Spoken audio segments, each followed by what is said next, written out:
Welcome, everybody, to episode 6 of Roads Uncharted. I am Vanna Mary. I'm the Dungeon Master, and we have our wonderful players here who I'm sure will put forth a great show for you tonight.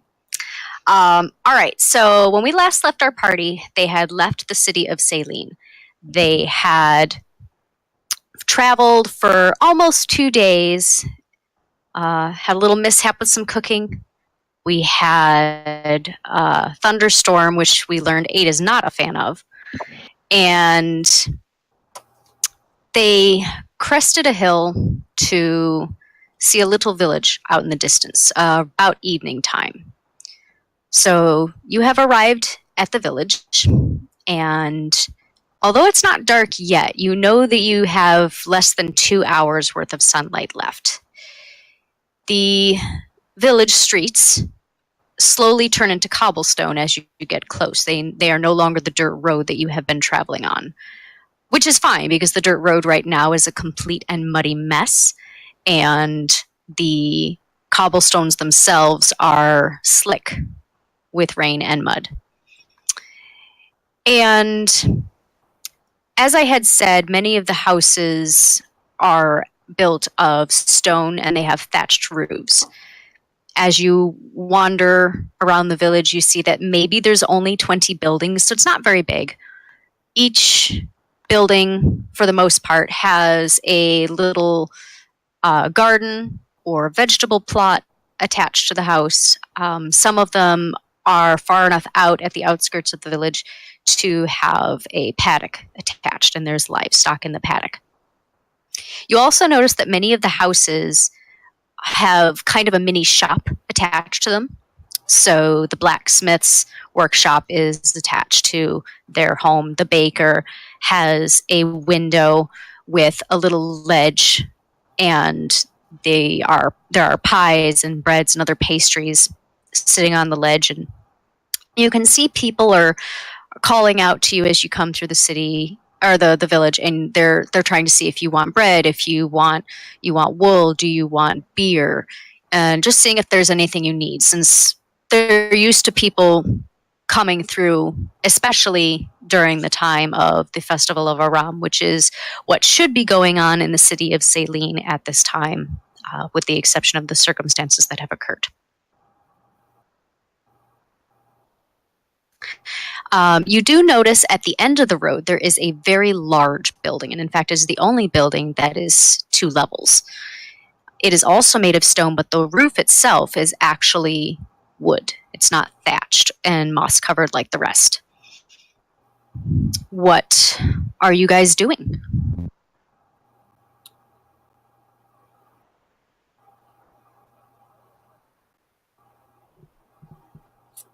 As we're walking, I want to keep an eye out for an inn, someplace to settle for the night.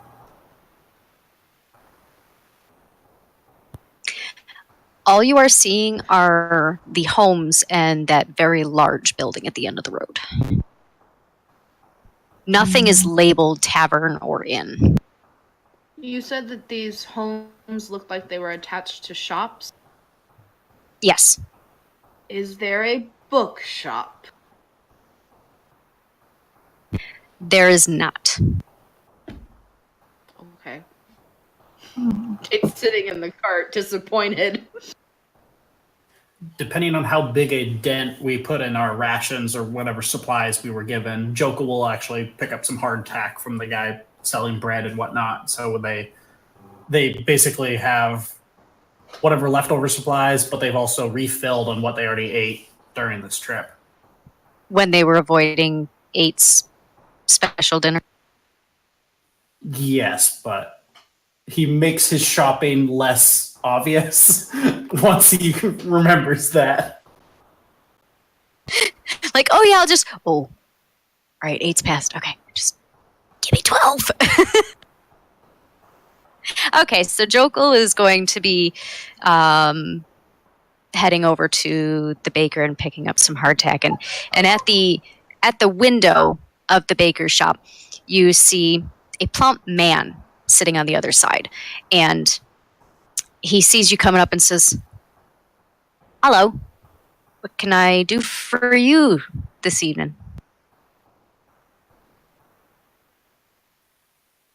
Me and my companions are rolling through town, and I couldn't help but smell your wonderful goods. I was wondering if you would have any hardtack or travel cheese that we might resupply with. Well, I don't keep hardtack, but I do have these. And you see him go towards the back of his shop, and he comes back with these little round cakes. They look very pale, and he hands about 6 of them to you, and he points to these and say, "We call these travel cakes."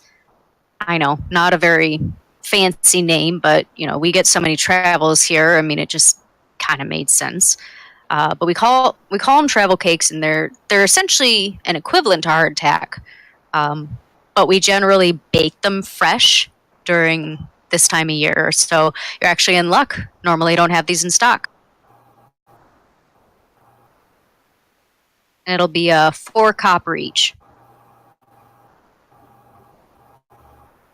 Or 6. He handed me 6. How many did he have? You could always ask him. How many do you have? Our supplies might run. Our trip might run long, so better to have them and not need them than need them and not have them. Well, let me go check my stores. I think we haven't sold any today, so there should be 2 dozen, but let me go look. And he leaves, and he does come back with an actual bag this time around, and he gives you the bag and said, "Okay, I did have 2 dozen, so yeah, still 4 copper, but since you're buying the whole lot, you can cut 10 off the price." Excellent. And Joker will count out that amount of money and give it to him. All right. He takes it gladly and pockets it. And then he kind of looks around a little bit, and he waves you in close. Jokel looks both ways, but does as requested. Tell me, how did you get off the island?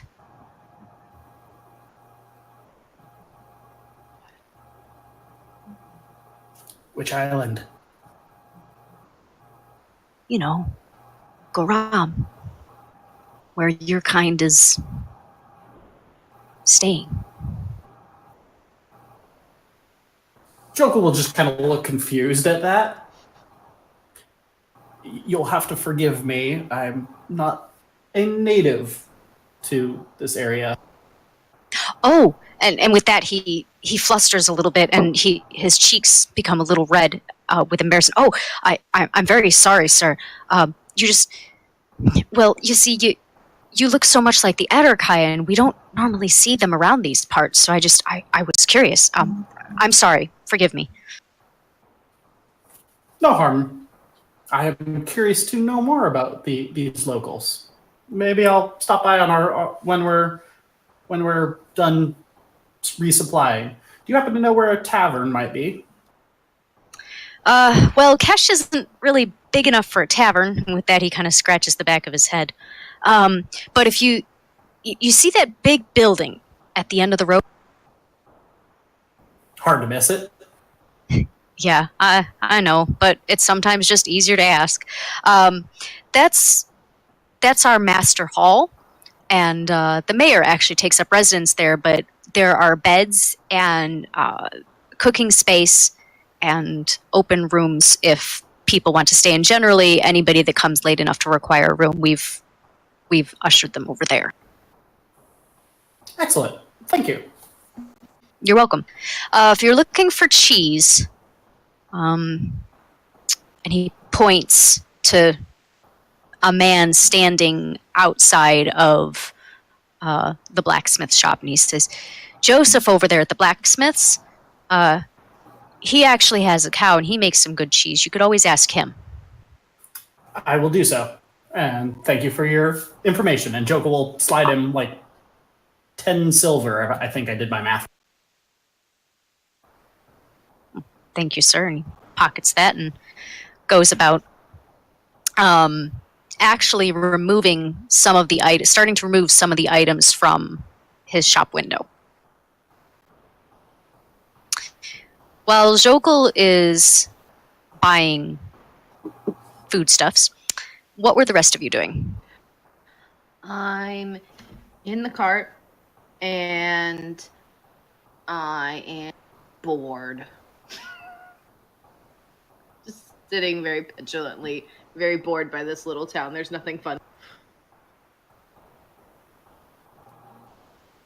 Well, I'm sorry, not everything can have a festival. What about Rial and 8?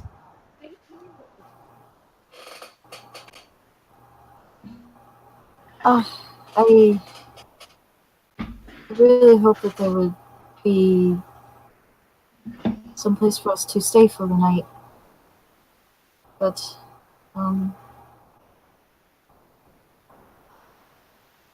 just in case there isn't,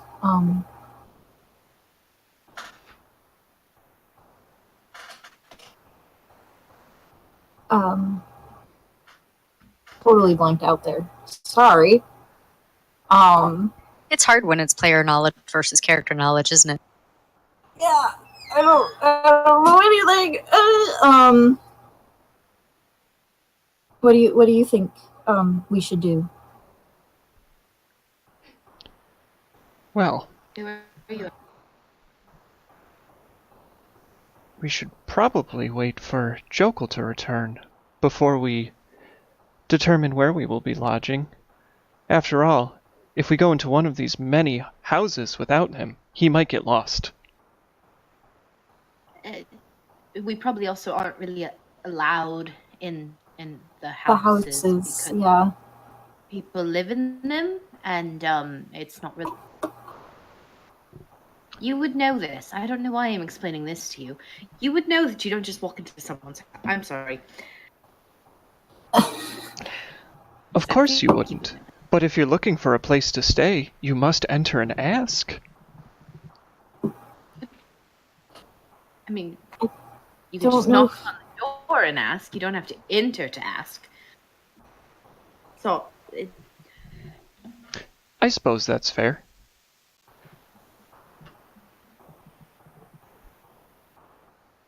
we should have asked Jokel to buy us cookies. Oh, it is almost dinner time. I should start considering what we will eat this evening. That looks like a bakery, doesn't it? He could have got. Why didn't I ask him to buy us cookies? I'm gonna lean over the side of the cart and just shout to Jokel, Jokel, buy cookies! So much for Jokel being sneaky that he's buying food. I didn't exactly roll stealth, and Tate is fairly observant, so... Fair assumption. Not to mention, if I wasn't really... I didn't really say what Maeve was doing either, so she might have followed me, so it's just like, horse. Yeah, just follow the horse, the gigantic horse. Yeah. Tate, when you lean over the cart, Mm. you see something, or rather someone, standing near the bakery that seems out of place compared to all the people that are in the village in their drab browns and greens and grays. Rantan, why don't you describe what the characters see? Yes. Yes. Well, you see a large bird-like being. You might have heard of them, an Arakoa. This one is, very impressive. Very, very bright white plumage with gray lines in, perfect places that just accentuate the cut of the feather. Very, very proud of my lines. Very tough looking. I am a monk after all. I have my wings are very large, very large. Not the largest, but very large wings. Yes. My beak, very sharp, very intimidating looking, but also seems to always have this smile. But, reality is neither here nor there, so you see what you see.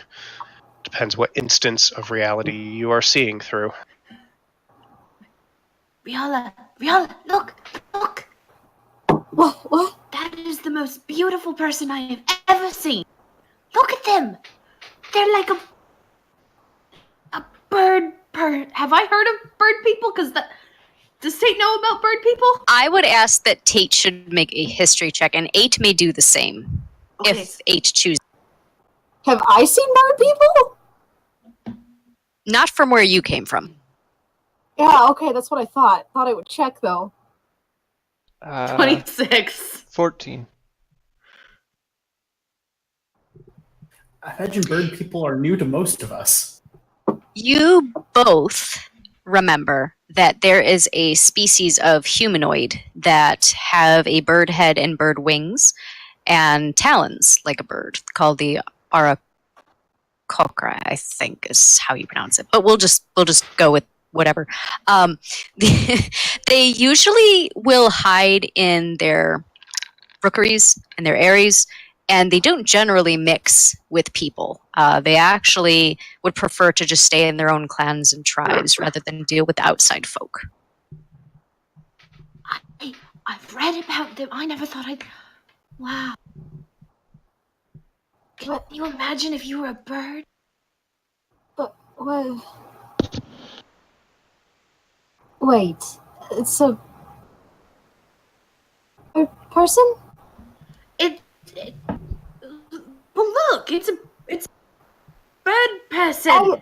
I see it, but I'm still sort of confused. Well, come on. And I'm going to grab Riela's hand and pull her out of the cart towards the bird person. Oh, okay, we're going this way now. I'll just stay here with Bessie.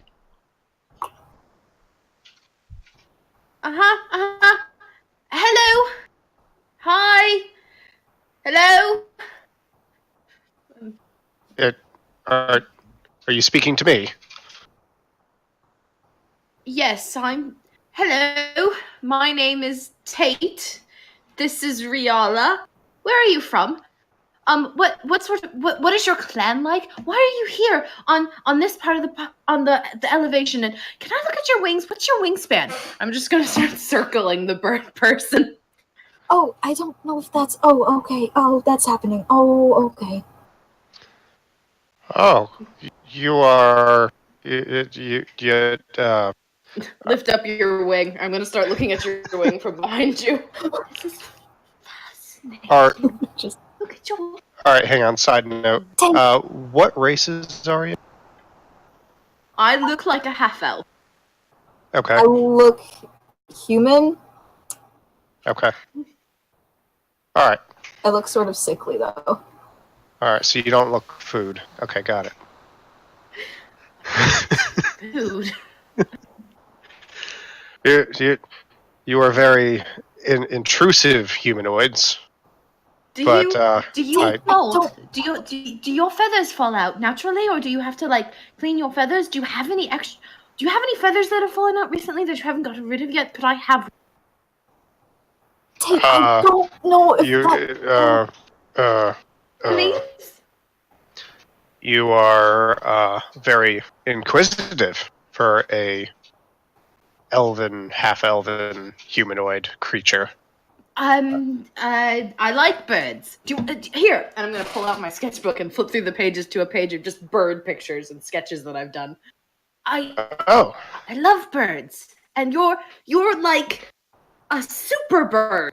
I do not have time for a relationship. Oh, no, I am on I'm a not mission. hitting on you. This is not romantic at all. This is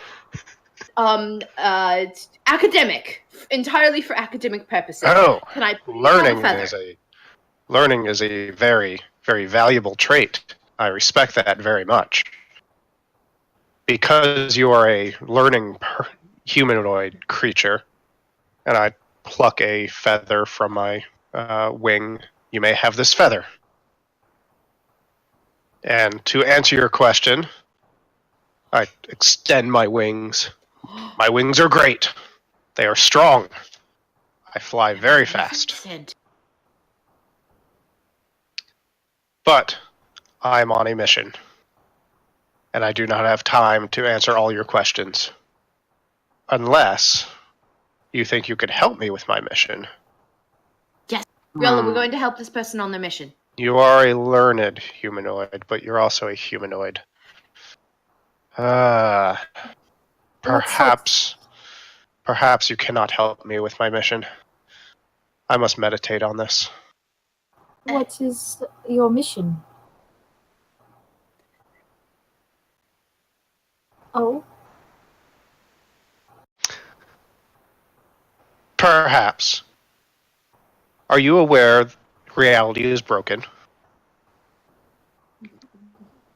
Is that your way of saying that reality is shitty? Because yes, if that's the case. It is not the same, but that is more than most people notice. Perhaps you can help. I'm just playing with the feather now. Put it in my hair. what sorts of help would you require? Well, I am not sure. I am from the monastery of Kra, and I was meditating one day, and I realized that reality has split and is continuing to fracture. This is very disconcerting. I must discover why, and if this is something to be fixed. What do you mean that reality has split?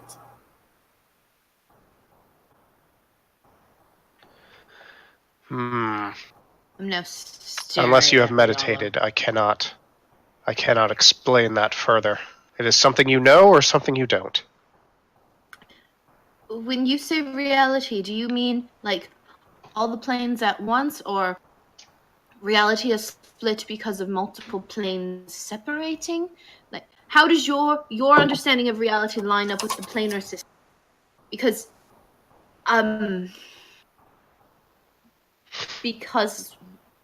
how? That is what I'm trying to find out. Were you not listening? No, For a I wasn't learned listening. My mind humanoid, you was are not listening. someone. Listening No, is a key no. trait. I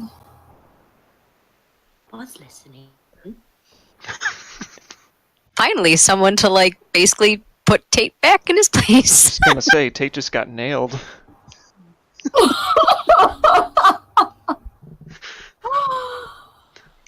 I have stopped over in this village temporarily, just to resupply and find out my next path. 8's still just standing And- in the road, waving. Far distance. Your group looks like they know how to handle themselves. You don't have wings, but you still look strong. It has come to my attention that there are There's something that keeps stealing the sheep. Rumors of hauntings in this village. I was going to check it out. Wait, do you mean this village? Because I thought you said you were just stopping in... Or is this another village? There you go, not listening again. I stopped in to resupply. You Oh, said that, the yes, learning. and then you said that there's a village that's haunted not with their worry. sheep going missing. Is it the same village or is it two different villages? It's a clarifying question. It does not mean I wasn't listening. Do not worry. You can only listen so well with pointed ears. You do not have. By the way, Jokel's back at this point. Let me just put that out there. You do not have the ear feathers that I do, so I cannot hold you as responsible for the lack of hearing and listening. I also have many years of practice sitting and listening. Real quick. See how impulsive I'm going to be in this circle. No, I'm fine. We're fine. What were you rolling for? I just rolled a wisdom save to decide if I was going to do it or not. But he's not. Okay. He's going to keep it together a little bit longer. Do it! No, not that impulsive. My monk is a little Jokel returned to that narcissistic, in case you haven't noticed. Shrunk into her hood. Just like, oh my god, what is happening? Is everything okay over there? Bessie is getting stir crazy. I got a feather! You got a what? A feather! Oh, like off of a bird? Off of this bird! This one right here! That is not a bird. It's a bird person! But it is not a bird. Bird adjacent. Bird, but to the left. I'm coming over. Start tromping through the street with the cart and the donkey. James, what were you going to say? You started to say something. I was going to say, depending on when Joko arrived at the conversation, if he overheard the pointed ears comment, he might just cough and go, Oh yeah, you totally heard. He's a little bit more intimidating than Tate, but... And he's also not the type to really get uppity about his race, but... He's also like over 6 feet tall, and I don't know how tall Rantan is. That's a good question. How tall is Rantan? I think they average around 6 feet. But I don't know. Let's look that up. Average around 5. Like, huh? Looking up. Where was Jokel standing when that comment was made? No, they're about 5 feet. To my knowledge, this conversation happened very close to the bakery, so... Yeah, so when Tate saw Rantan was standing next to but behind the bakery. So this is like off to the side. So Jokel, depending on how loud Tate got with his questioning, Jokel may have heard the questioning and kind of come around the bakery to see what was going on. So he's probably heard a good portion of the conversation at this point.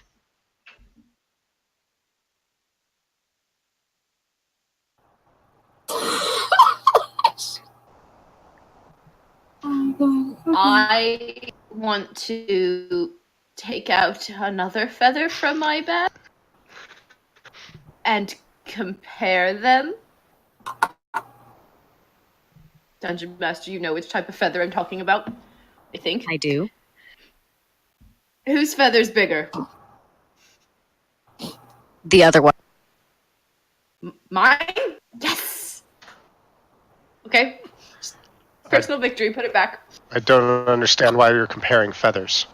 You have my feather. What other feather do you need? No reason.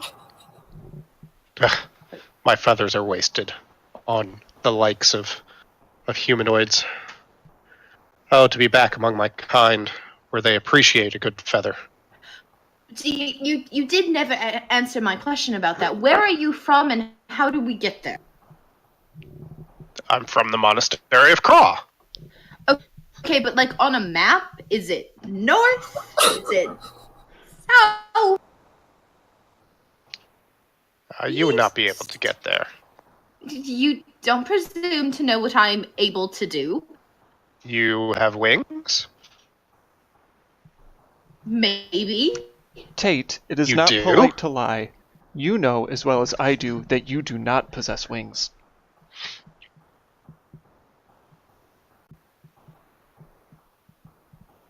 Do not look at me like that.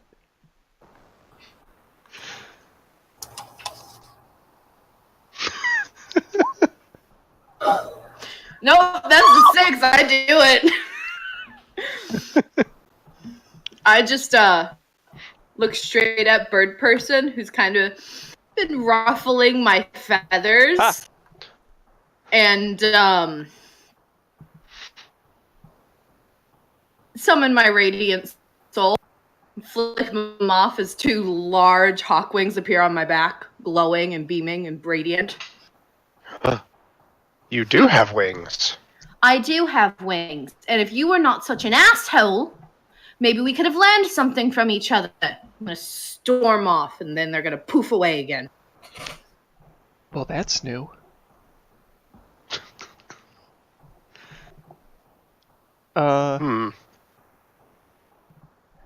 Joko will be just as confused as the new bird guy. Like, I didn't know she had those either. Sorry. Hmm. Oh, They should disappeared. someone go after them? Where are her feathers? His Oh, reality has cut again.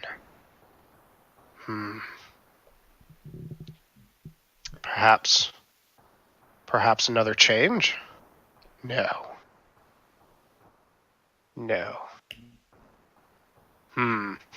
I must think Riella on walks this back to the more. cart. the cart that's right next to 8. Which way did Yeah, Tate are we go? like right next to it? If only she Yeah, could grow 8 brought the cart back with them. if only she could grow some ear feathers. Where did Tate go?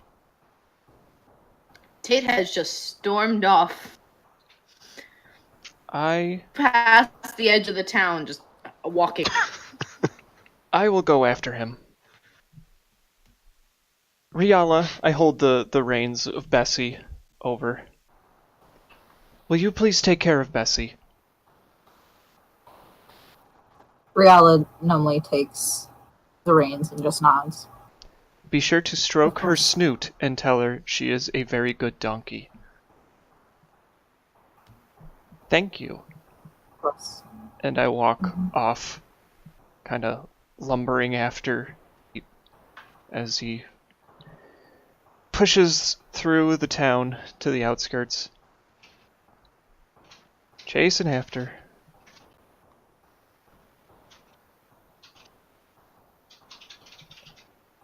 Doesn't take you long to catch up to him. Tate, are you just kind of standing? What are you doing? I'm not stopping. I'm walking. Oh. Tate, I call. Tate, please stop. Stop. Kind of clunk, clunk, clunk, clunk up behind you. You are very fast. You stormed off. I was mad. That's what people do when they're mad. They walk away from the situation. They don't talk about it. Why are you mad?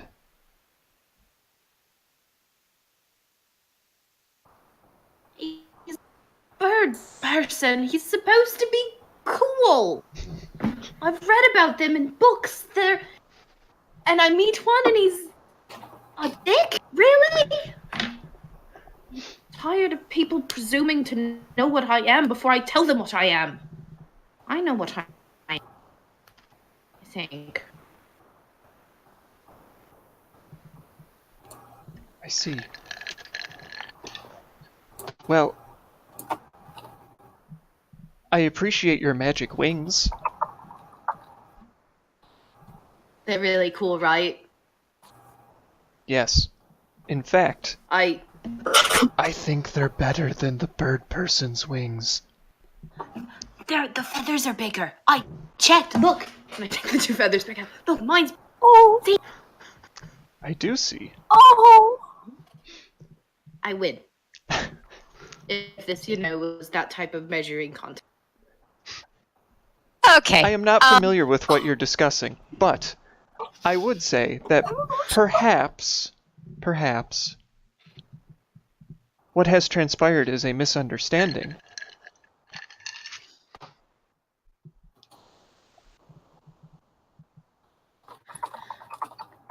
Your companions did not even know you could have wings. We were as surprised as the bird person. I'm not really supposed to have them, and I probably am not supposed to show people that I have them, and that was probably a really stupid idea. Stupid. Bad. Why did I show those in the middle of a village? Stupid. Well, we will do our best to forget that you did it. And hopefully the villagers will do the same. But in the meantime, perhaps we should return back to our companions and see if we can determine our next course of action. Does that sound agreeable?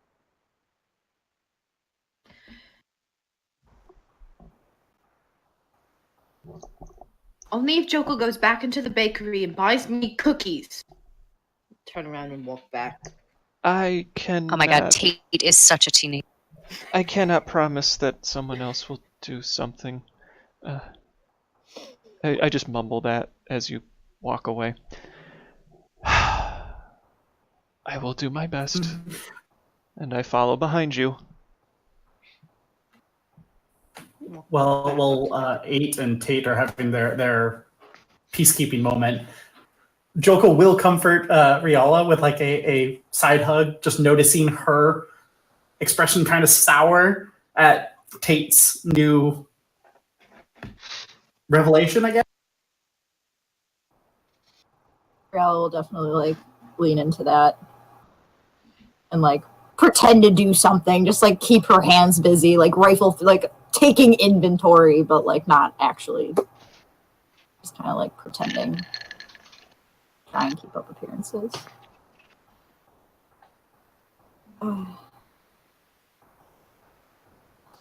So that was surprising.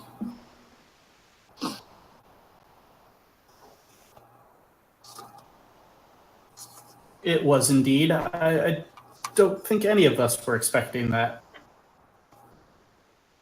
No. It's fine. It's fine. Oh, how much did you spend on things? I can put some money back in your, and she'll like pull out 4 silver and like tuck it into Jokel's pocket because he bought food.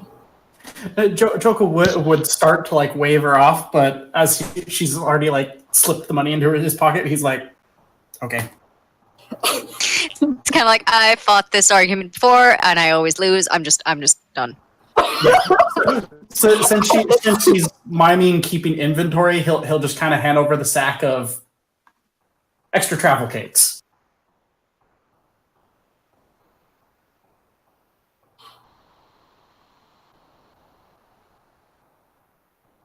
In the bakery, did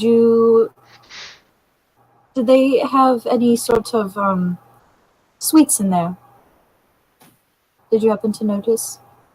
I did not ask. However, I did ask for a tavern, and if there is anybody who has cheese, and He recommended his neighbor across the street over there has a cow that makes really good cheese. And the really big building on the other side of town is apparently what functions as a tavern to a degree.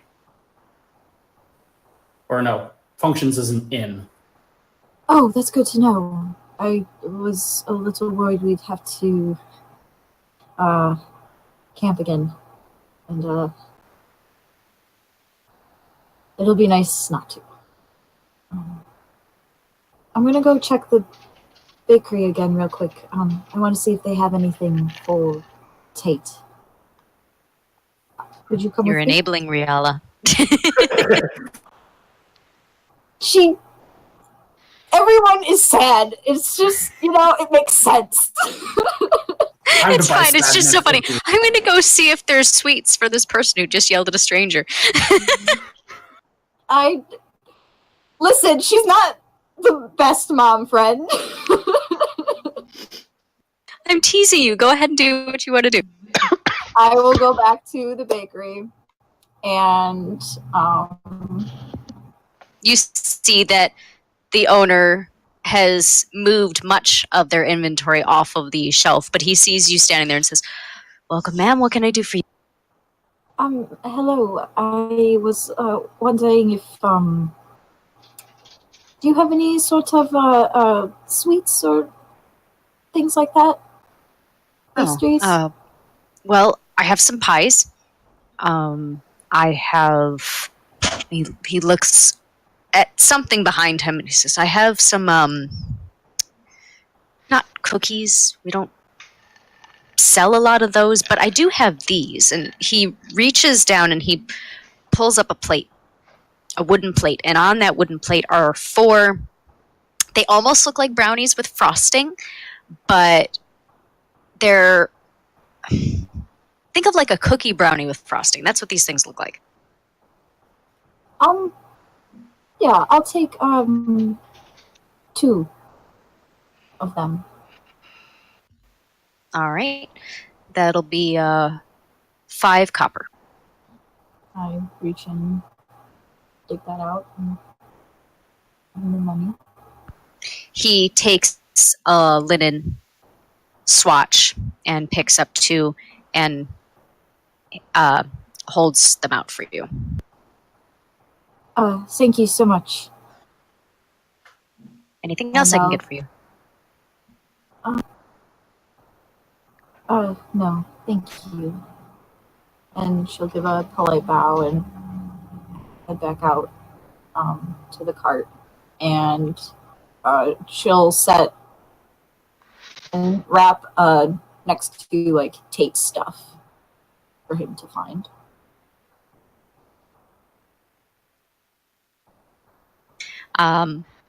After you are finished hiding the stuff in Tate's belongings, you see Tate and 8 walking back toward.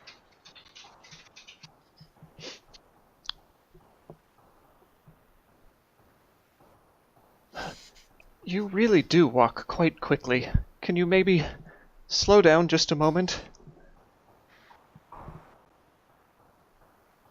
I'm like 8 inches shorter than you. You have longer legs than me. You should be able to keep up. You seem to be in a rush. Why are you rushing? I'm not rushing. This is just how I walk. Why? Going slow does not get you anywhere. It wastes time. Walk like you know where you're going and you need to be there. Walk with determination, 8. Well, I do not know where I'm going besides back to the cart, and the cart has not moved, so there is no need to rush.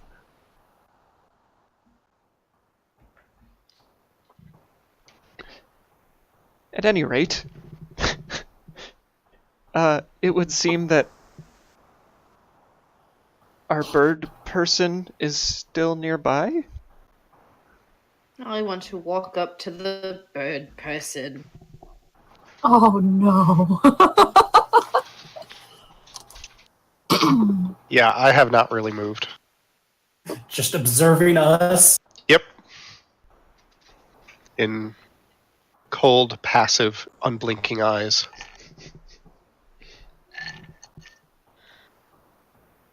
Sir,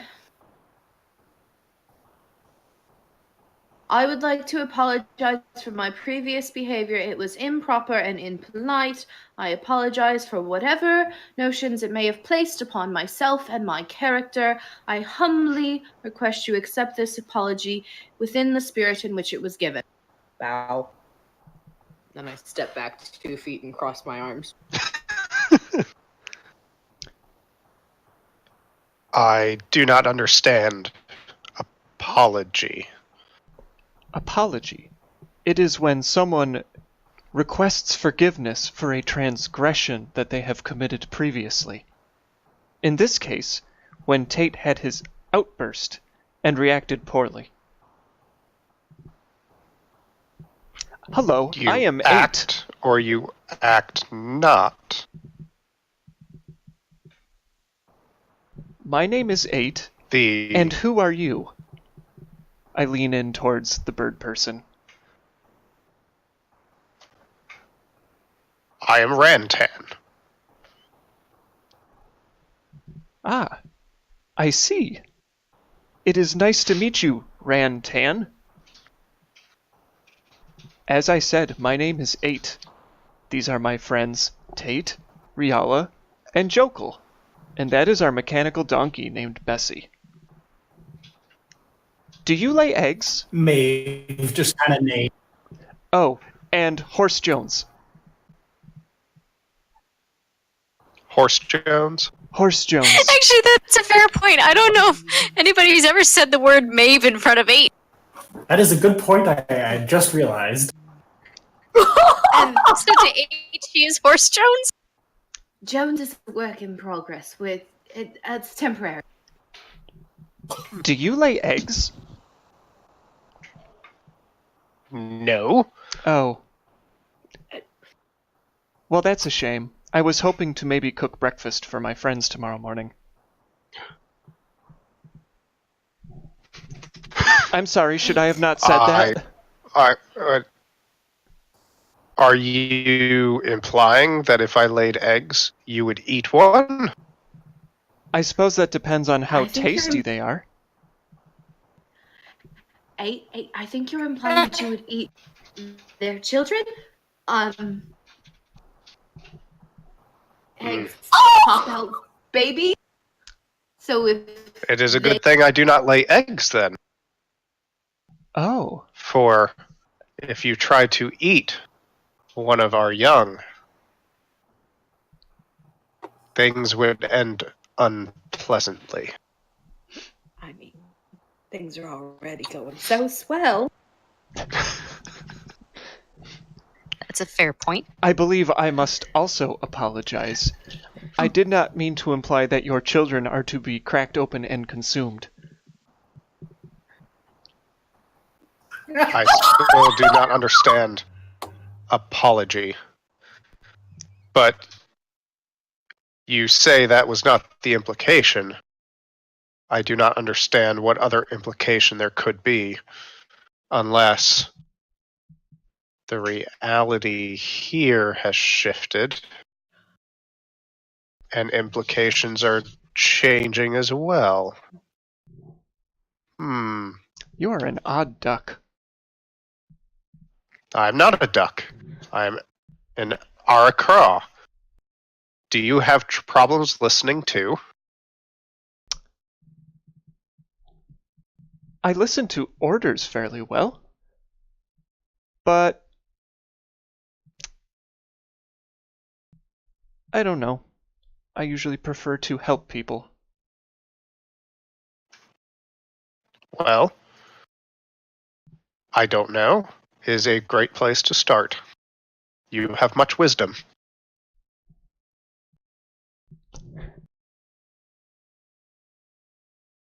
wait, is this conversation actually going in a good direction?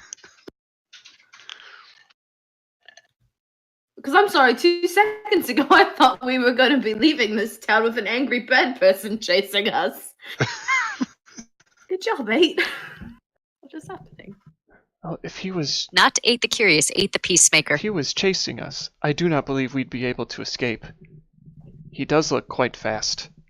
And as you know, I am fairly slow.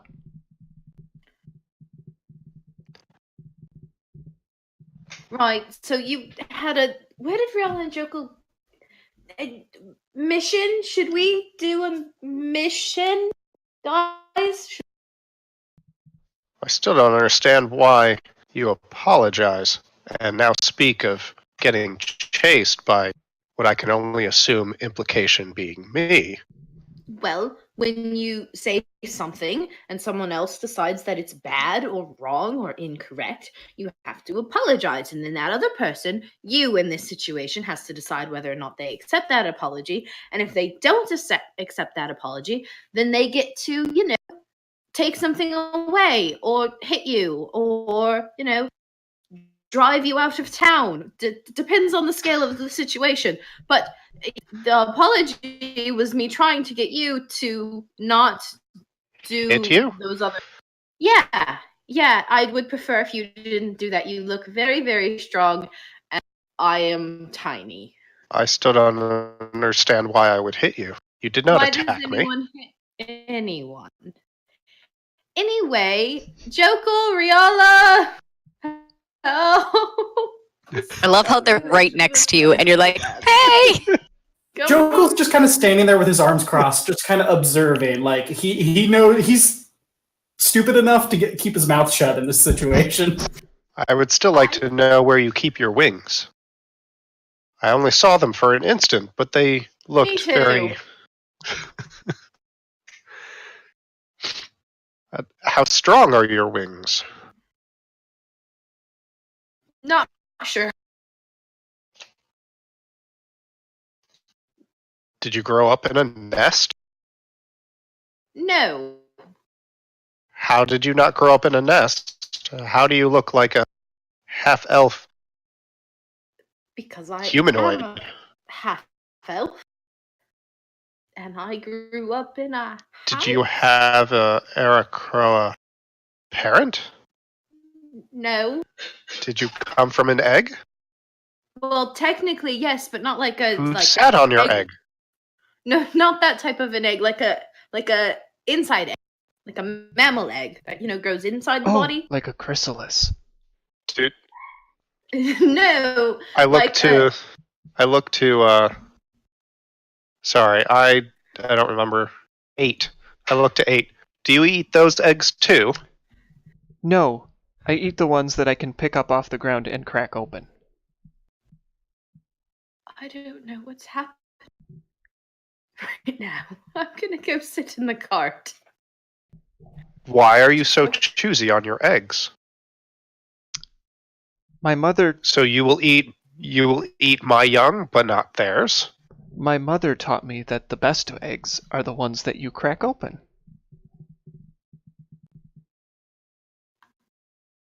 As opposed to ones you don't.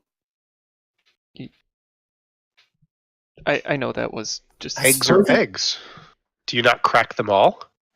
I suppose if 8 had to drill open an ostrich egg, that would be a different type of opening. Okay, that's fair. I do not make a habit of eating snake eggs either. They are usually leathery and gross.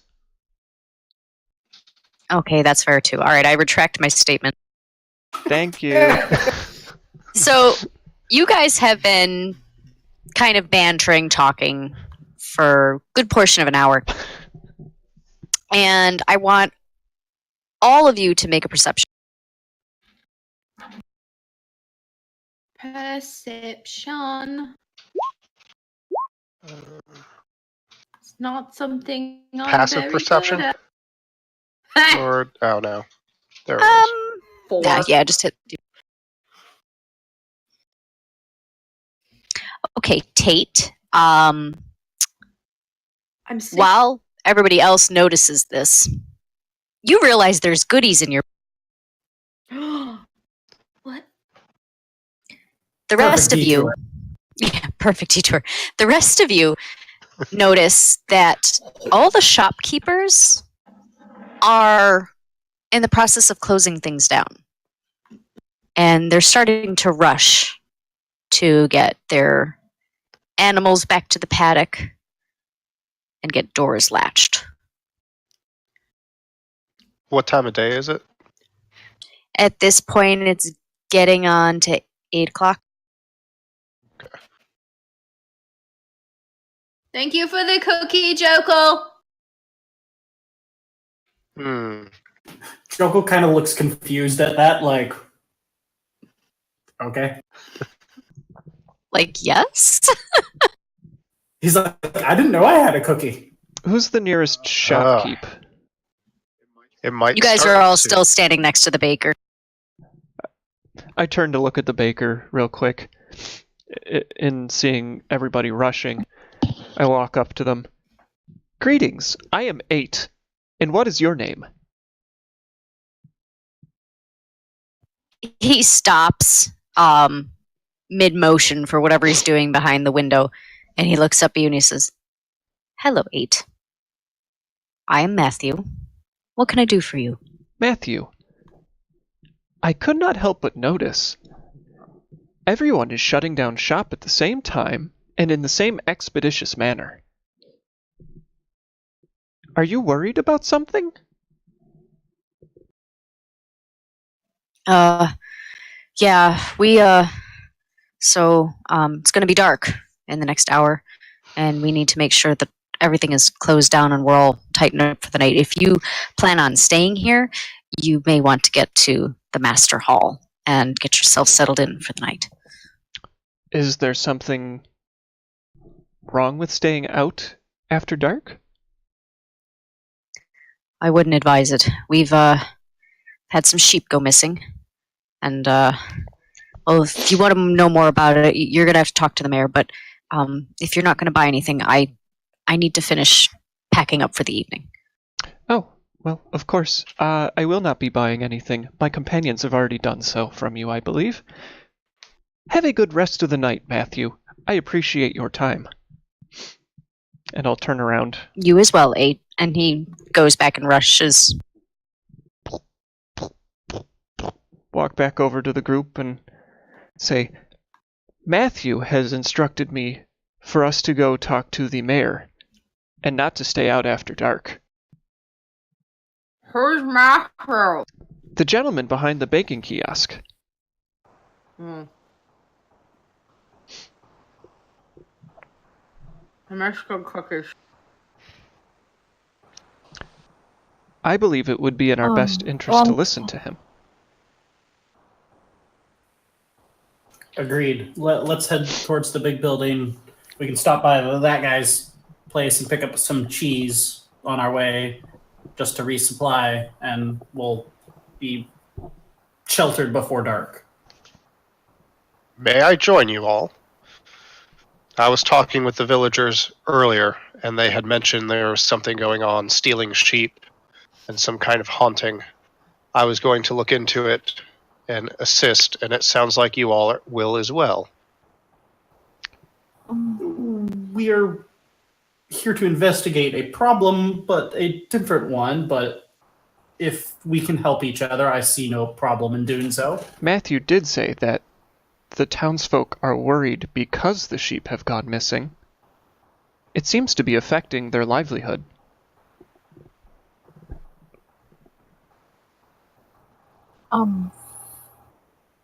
Yes, you may come with us. I think it might be wise if we get going, though.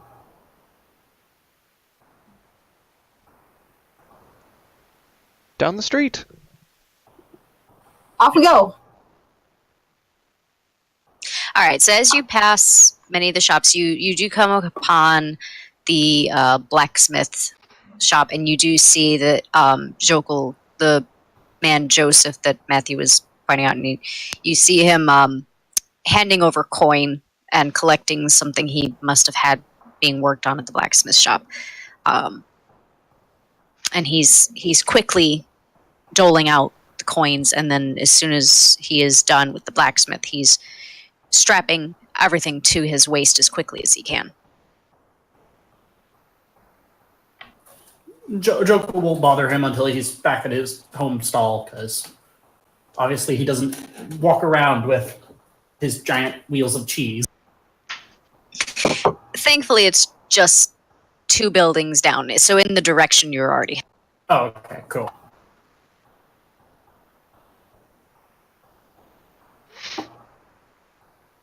And Joker will approach him and just, before you close shop, may I purchase a bundle of your finest cheese? Well, that depends on what you do. Sorry. That depends on what you consider fine. So we have, and he points up a finger, like just kind of a hold a moment. He goes into his house, and you can hear him locking the door behind him. And you see him open up one of the windows, and he reaches down and he pulls up one large wheel of cheese, and then he reaches down and pulls out another and sets them side by side. One is a little more yellowed in the rind, and then the other one has a white rind. And he points to the yellowed one, which is on his left, and he says, "This one here has been aging for 14 months. It's still pretty hard, so it's good travel cheese. So it's fine in that respect. Whereas this one," and he points to the one in the white rind, "has only been aging for a few months, and it's still very soft, very creamy, very tart in flavor. So which would you prefer? They're probably my best sellers." Considering we are still traveling, your travel cheese will probably hold up the best. All right. And how much would you require? I'll save you the trouble. How much for the whole thing? He looks down at the wheel. Now, the wheel itself is probably a good 7 inches in diameter. I was And say, it's about... I hope thanks, we didn't Jenna. agree to buy like a Roman 3-foot wheel of cheese. I was very tempted, James. I was very tempted. But it's probably a good 4 inches thick. So he looks down, he picks it up, he says, "For this whole thing, I'm going to have to charge you 2 silver. Your friendly baker says your cow makes the best cheese around, so I think it's worth every penny, and he'll turn over the 2 silver. Well, Matthew does make some pretty good pastries, and he does use quite a few of my cheeses for those pastries. So that's good to hear that he likes the product. All right, so you would like just one wheel? Give me 1 second. I'll wrap that up in some cloth." And he takes the wheel to the back of his shop, and he comes back, and the cheese has been wrapped up in a fine cloth, and it's got some twine to keep it all together. Perfect. Thank you very much. Thank you. You better get to shelter. I've only got an hour left. I've heard so. We're headed for the main hall now. Good. Have a good evening. And with that, he shuts the shutters to the... And Joker will do that tall man skipping to catch up with everybody else.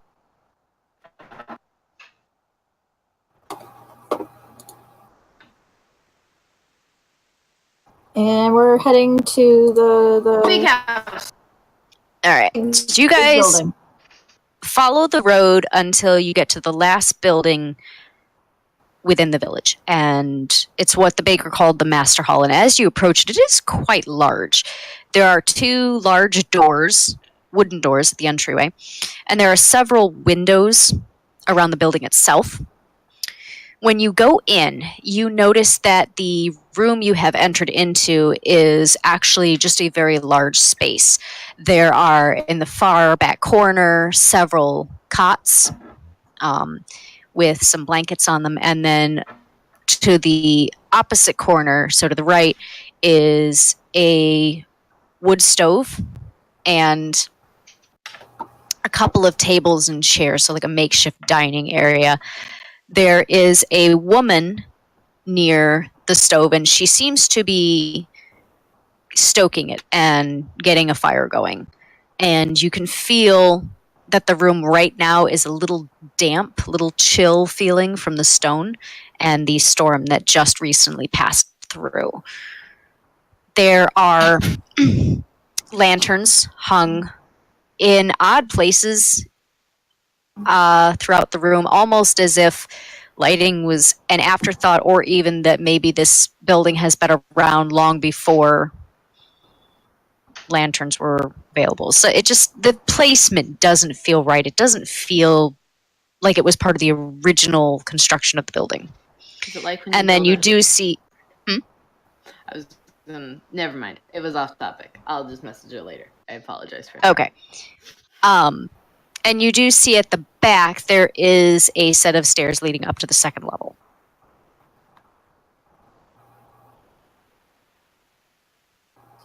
Joko will nudge 8 and Bessie to the side, assuming we can find a stables or some sort of sheltered building for the horses and stuff. Yeah, there is a outcropping on the far side of the building, kind of like a makeshift wooden roof that hangs over the paddock. And you can see that there are a couple of stalls built into the paddock and underneath that outcropping. You know, for a place this close to that big city, with that big festival, you'd think they'd have, like, better traveler accommodations. Yes and no. You can only supply so much when you've got a town this small. Well, if people are going to that festival every single year, why is the town not getting any bigger? Like, I can't. Never mind. I wonder if it has anything to do with this weird haunting. And they've been haunted for a really long time. I mean, Maybe. We don't have any details yet. Town could be a halfway point. Maybe people only walk through rather than stay the night. why is that not what we're doing? Sorry, I'm just gonna go eat another cookie. I'm sorry. The thunderstorm delayed us. We might be half a day's behind because of it. Sorry. Okay. At the sound of you talking, the woman stops what she's doing and she looks over her shoulder and she calls out, "Hello, just a second." And she closes the door to the wood stove and she wipes her hands clean on her apron. And as she's walking forward and continuing to wipe the soot off of her hands, she says, "Hello, planning to stay the night?" Yes. "The 5 of you?" Yes. And do you have somewhere we could hitch a horse? And a donkey. Oh, there should be a stable, or a couple of stalls, I should say, out the back on the other side of the.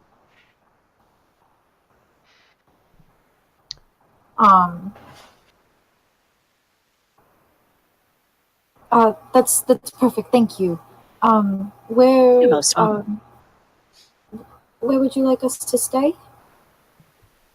Oh, there's just some beds over there. Feel free to pick whatever you want. Linens are clean. Just changed the beds this morning. The stove over there, I've just gotten the fire going, so it should warm up nicely in here once that builds up a little bit. Feel free to use it to do some cooking if you need to. Otherwise, my name is Sarah, and if there's anything I can get you, I will do my best. I won't be leaving in an hour, so anything you want, I have to do before then. Does Of this building course. have rafters? Out of character? Are there like wood beams? Yes, there are a couple high up. But they are built into the floor, so they're not exactly rafters in the sense of there's exposed air above them. They're more that exposed wood beam that you see that would be on a ceiling in So a support I strut. nudge Red houses. You're talking Yeah. like the Viking, where it's the skeleton of the outside. And where are you gonna sleep? Oh, There's well, nowhere to perch. I'm not my- you. I'm nudging Rantan. oh, sorry. Oh, I saw a nice big tree out back. So you don't sleep. That was my next question. My next question was, what do you like sleep in a bed? So that answers that. She looks at Rand and says, I wouldn't suggest sleeping outside. I always sleep outside. Why would you not suggest I sleep outside?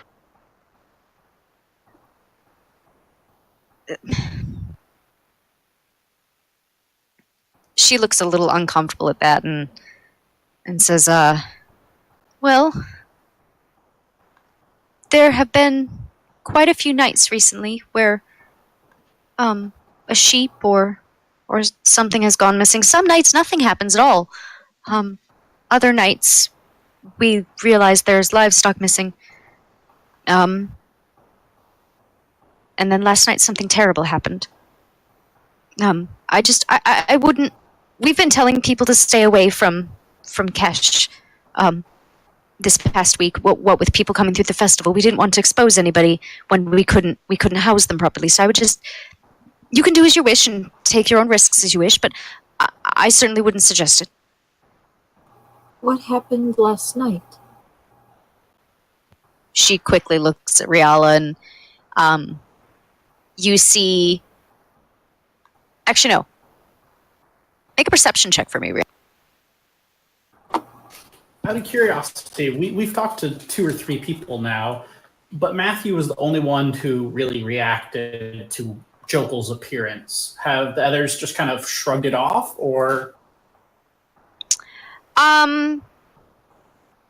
I would say that you probably have, up until this point, haven't really looked at other people's reactions. Joseph did pause a little bit when you talked to him, but otherwise it was business as normal. Okay. I got an 8. Okay, so you don't notice anything unusual about Sarah, but when she looks at you, she definitely stares at you, and she says, the blacksmith's little girl was taken last night. And the poor man, she was all he had left in this world. And all I know is that I heard in the middle of the night he went to check on her and she was gone. And when he went out to look for her, he could hear her screaming out in the distance, and he and a couple others were able to track her to the edge of the forest, but not any further. She went silent shortly after that, and we haven't seen her since. So no body. They couldn't find anything. What if the thing that happened in Celine is moving in the same direction we're going, and it's not actually gone from one place magically to another place, it's actually traveling the way we're traveling, and it was the same thing? She looks irritated at what happened in Celine. All the children went missing. Is she the only child in your village? Do you have other little children running around, or just her? Because if it's just her, then that's not a coincidence. That is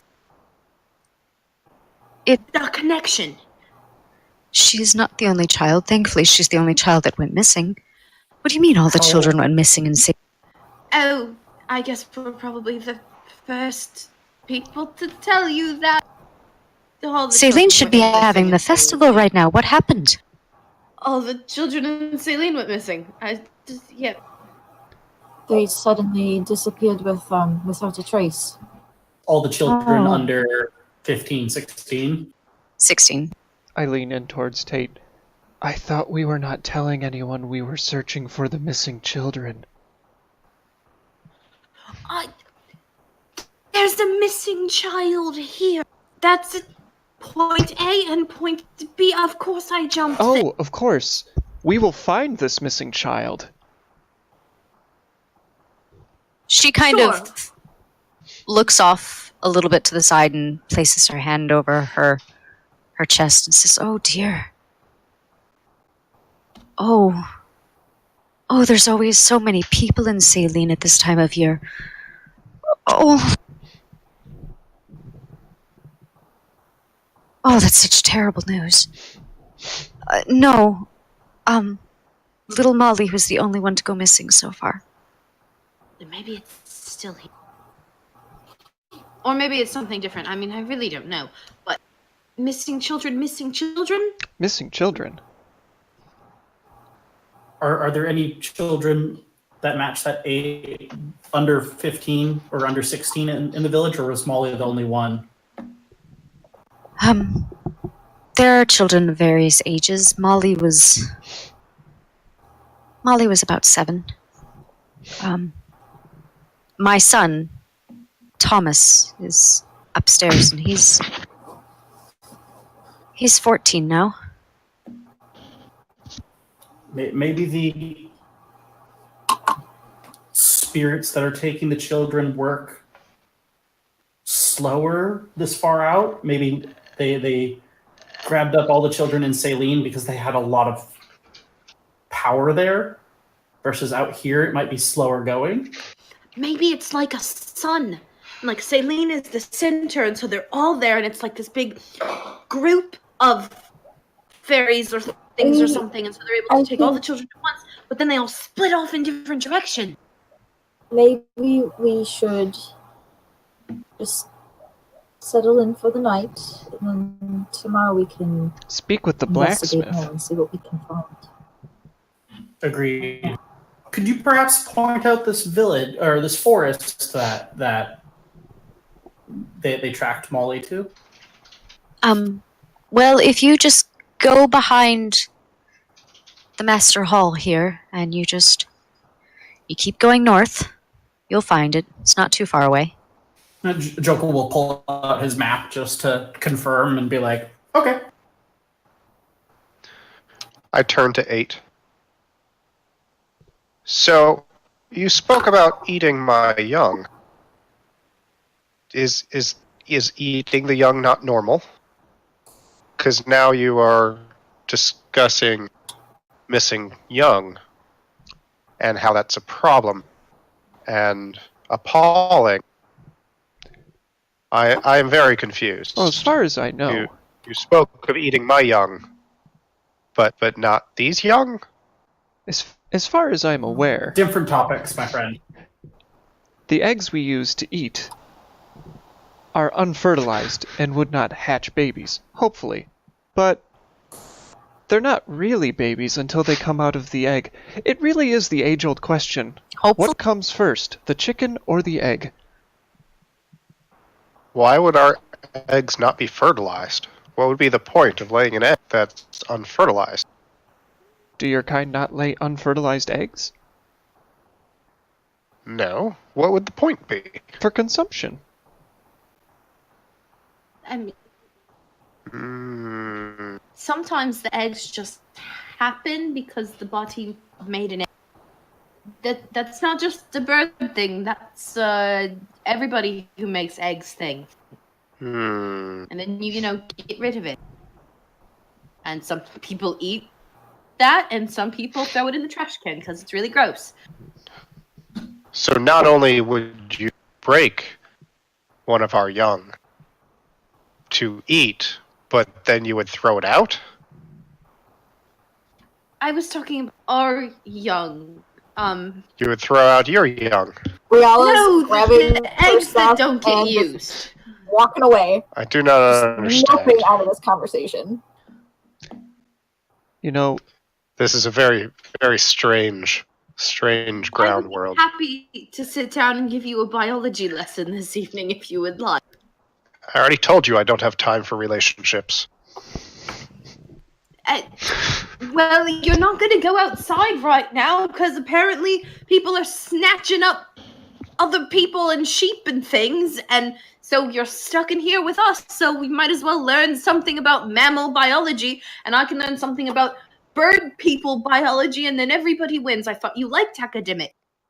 Ah. Yes, learning. Very good. Okay, good.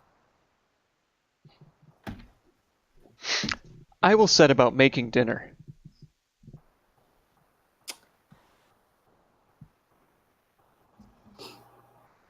After Riala sets her stuff down, she would probably head out with Jokul and get Bessie set up in the stalls for the night. Jokel's just kind of like silently critiquing like the quality of the stables. Like, I do not approve. This is not good enough for my horse. I know. Maeve it's is a very spoiled girl. very spoiled horse. Sorry, Horse Jones is very spoiled.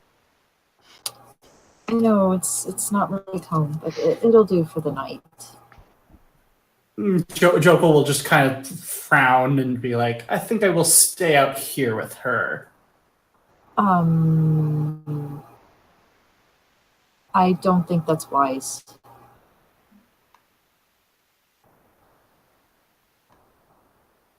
Nobody ever said I was wise. That's your job. And he'll just kind of give Rial a hug. Yeah, you're coming inside. You're not sleeping out here after they just told us that things are going missing in the night.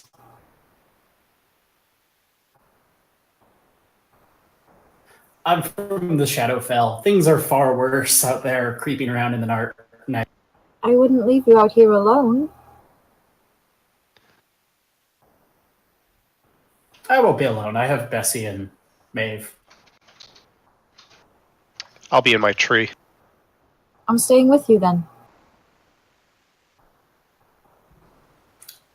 I wouldn't do that to you. There's a nice bed inside. Go get some rest. I can't leave you out here alone. What if something comes and you're gone in the morning?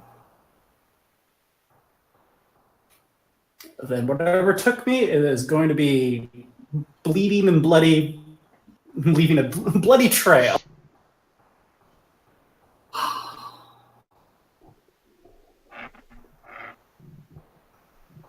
Did I just hear a duck? Nope. No, you heard me accidentally slide a knitting needle across the table. Ah, Riala will go grab her bedroll. Riala, why are you taking that outside?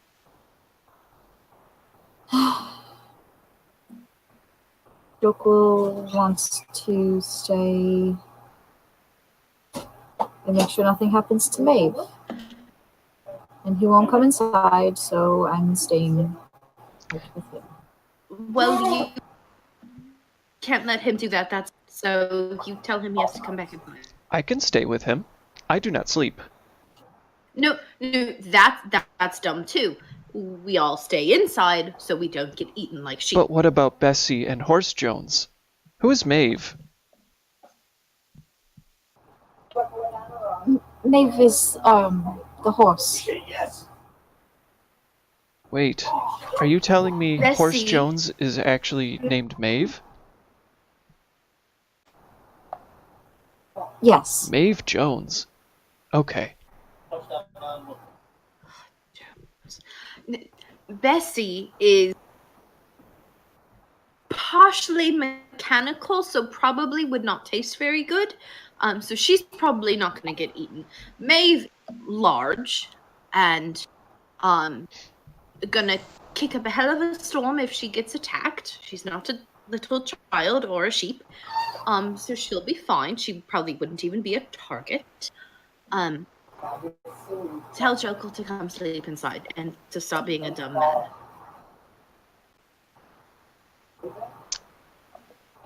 Yeah, Riala, go tell Jokel not to be a dumb man.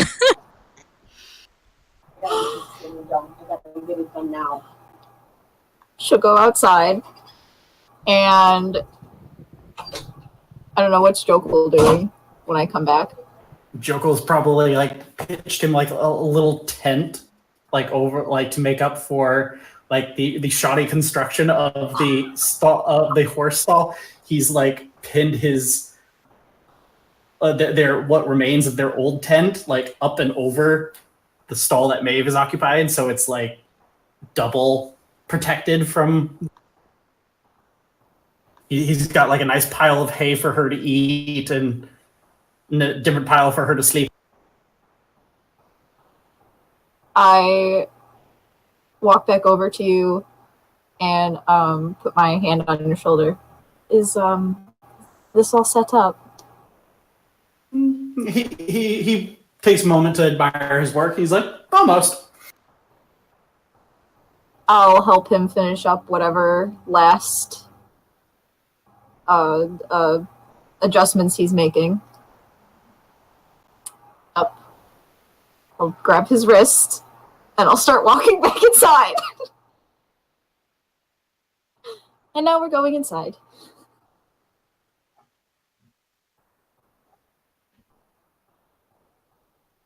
Okay.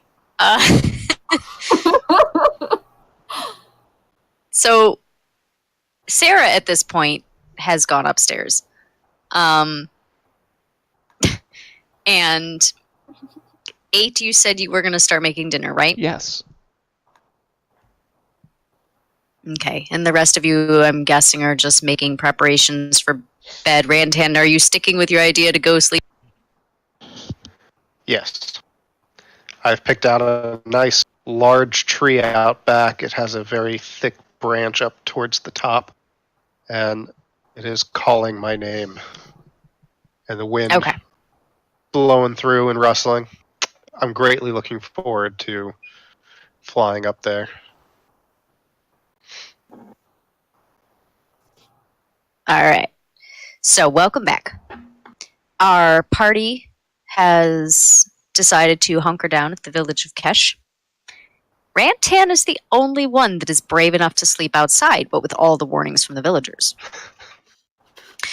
We're actually going to skip ahead a little bit. It is the middle of the night. Our party is fast asleep.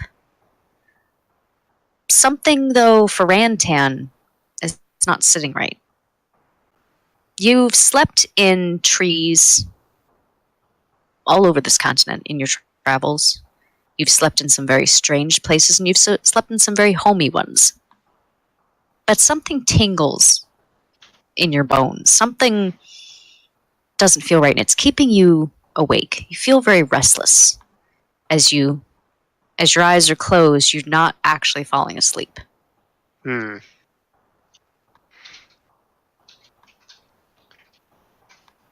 I keep ruffling my feathers, seeing if maybe it's a comfortability issue.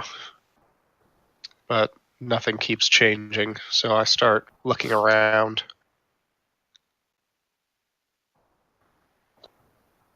You don't see anything.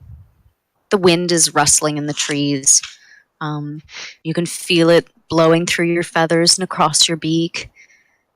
You can hear the as it passes by. Good sounds. Good sleeping sounds. That nagging feeling no longer bothers you after a few minutes. And you start to settle in your perch. And you start to drift into sleep when you hear, "Lock the door, blow out the light."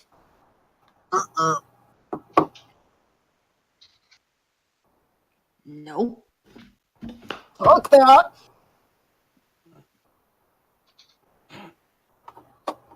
Do I see anything? I'm looking around. Roll a perception check for me.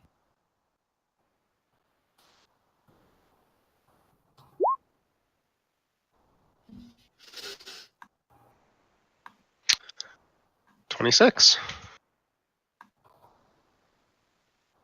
You're looking around, and with your abilities, you see a shadow moving towards the master hall. You can't discern a shape, but you see something.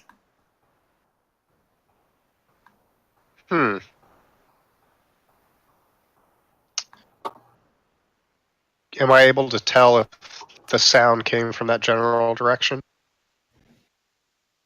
I'm going to say that you know it came from up ahead of you, and you are facing the master hall. So it's probably a good guess that that's what it came from. Can I interrupt real quick to ask a question? Yeah. Um, You may. I do not sleep.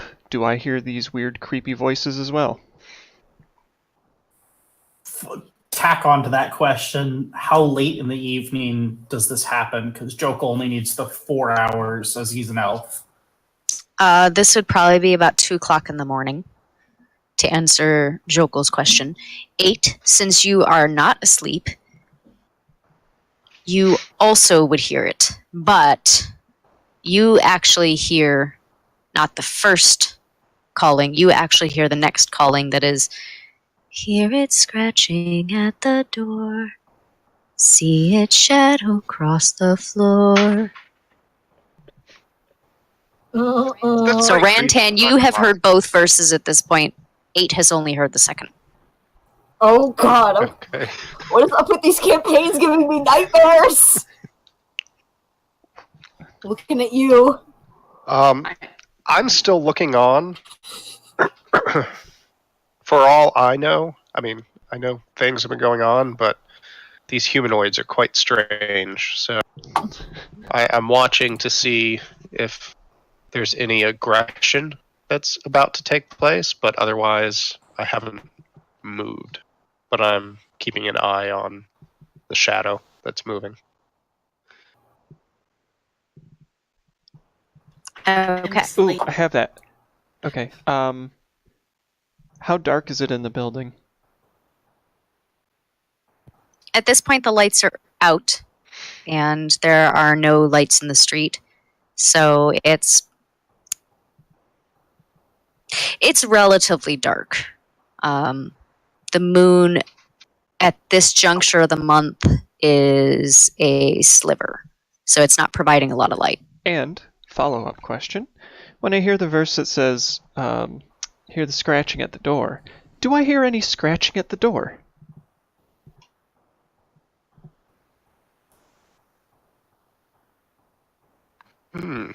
Go ahead and...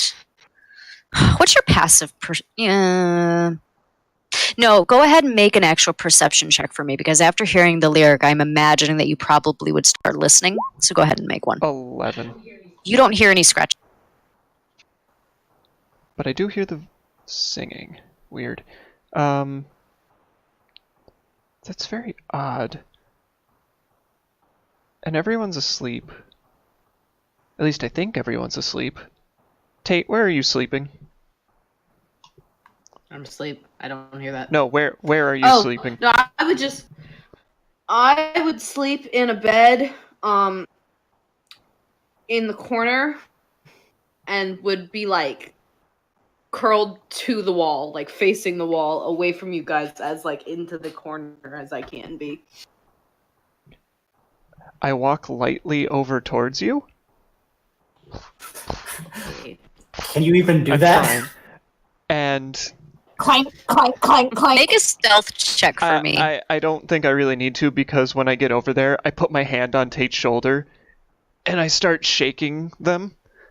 And I go, Tate, are you awake? Take your hand. Jokel, you see this, by the way, because you said you would be awake. Yeah, Jokel's probably just sitting on the edge of the bed, kind of like listening in, but he hasn't moved. He's more naturally stealthy. I'm probably like curled up at like into like Jokel's like side. Are you awake? Please don't do that again. Are you singing?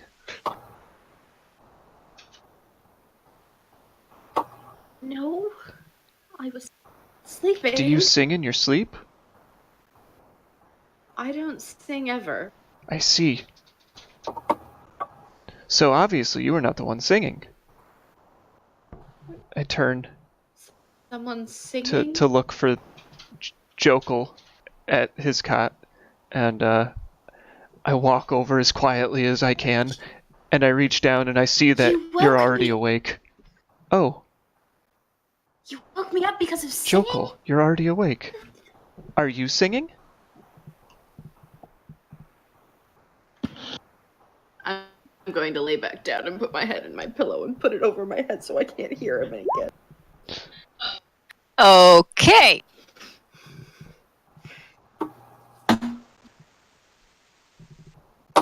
Jokul, were you singing?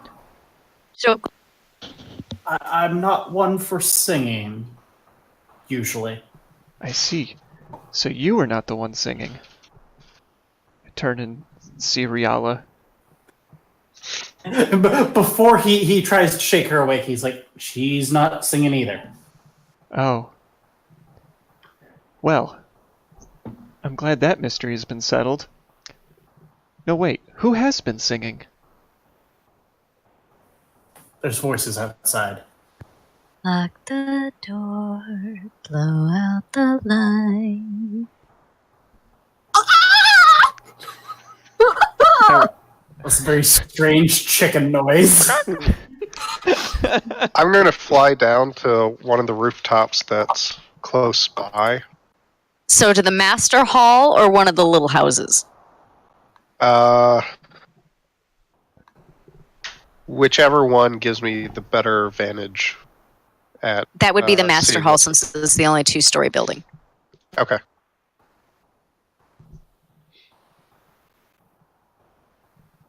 Is the singing... All right, so you're going to fly over there and perch. Yeah. Still staring down very curiously, trying to figure out what this strange humanoid is doing.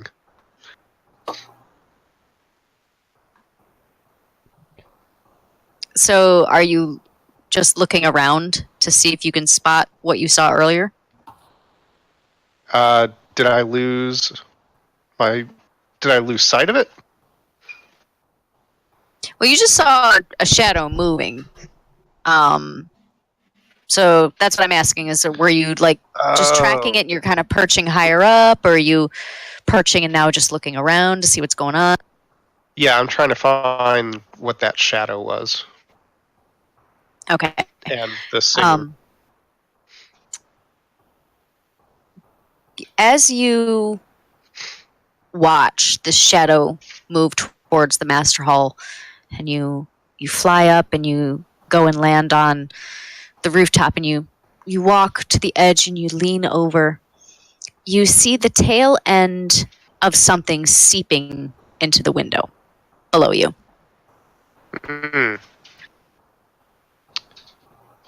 These humanoids are very strange, but that does not seem...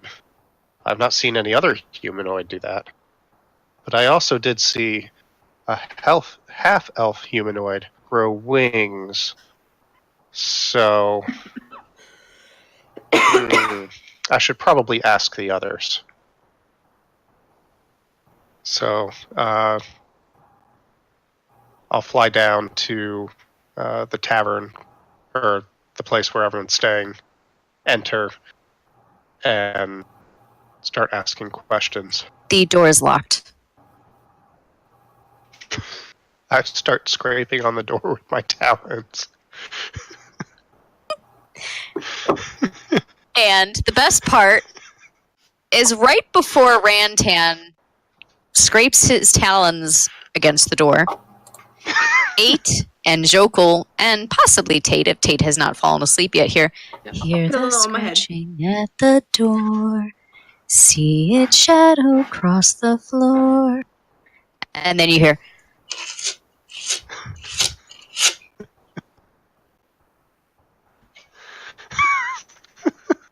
I squeezed my pillow closer on my ears because it's a nightmare and I want it to go away. I'm unconscious. you cast light.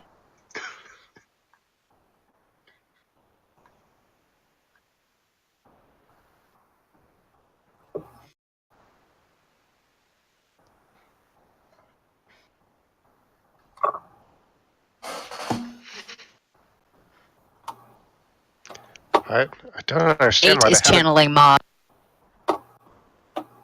don't understand why they haven't answered yet. Maybe something's wrong. I start scratching with more vigor.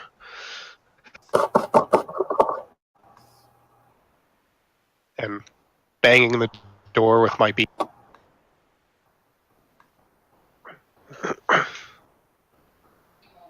You all hear a knocking at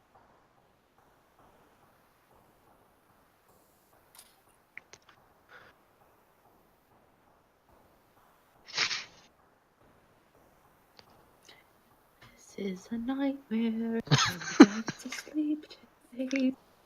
This is not real.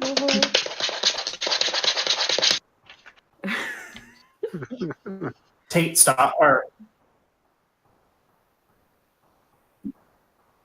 Joko will be like sitting up and putting on his boots, but he'll tell 8 to stop. Keep lookout, and Joko will get up and stealth across the room and basically get up to the front door and like whisper, "Who is it?" It's Rantan. The door's locked. I've been trying to get in and trying to get your attention. It has taken a long time. Is everything okay? Sleeping. We appear to be fine. Joko will. Is it just a simple lock, or Yeah, is it's it? a bar latch, so you can move it. Yeah, Joko will quickly open it, let Rantan in, and then just close it. You all sleep very deeply. I have a very important question. Humanoids are strange, and I have learned more about humanoids today than I thought was possible. But is it possible for humanoids to turn into a oily mist-like substance and go through window slits? Not usually. It might be a. I've seen spellcasters do similar effects. Oh, spellcasting. Yes, that makes sense. Okay.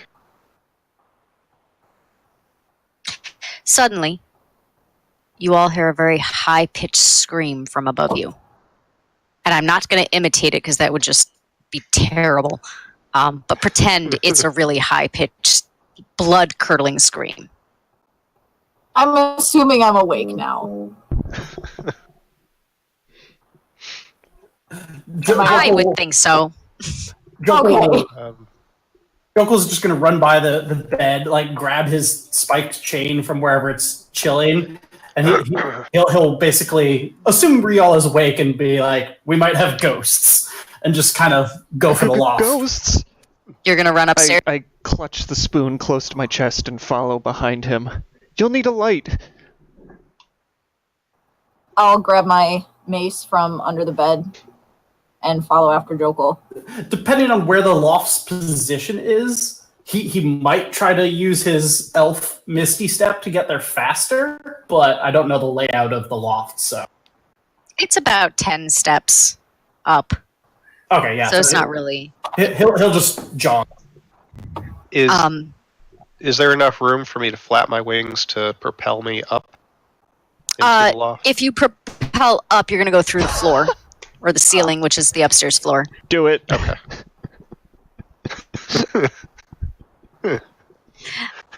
Joko, since you're the first one to get up there, as you reach the top of the stairs, it's very dark up here, and you know, your eyes are kind of adjusting because you can see a little bit in the dark, and then all of a sudden 8 flash this bright light, and now you're going back into the dark, so you don't really see too much right away. It's kind of shadowy.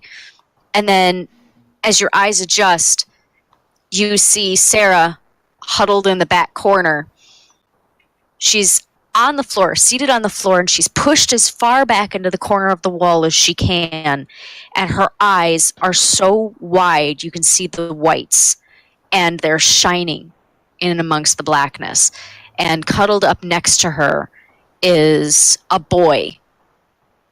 And she is trembling. They are both trembling. He's cuddled into her nightshirt, and she's just staring straight ahead at what would be the emptiness of the upstairs loft to your right. Does Jokul see anything, or is it? You can make a perception check.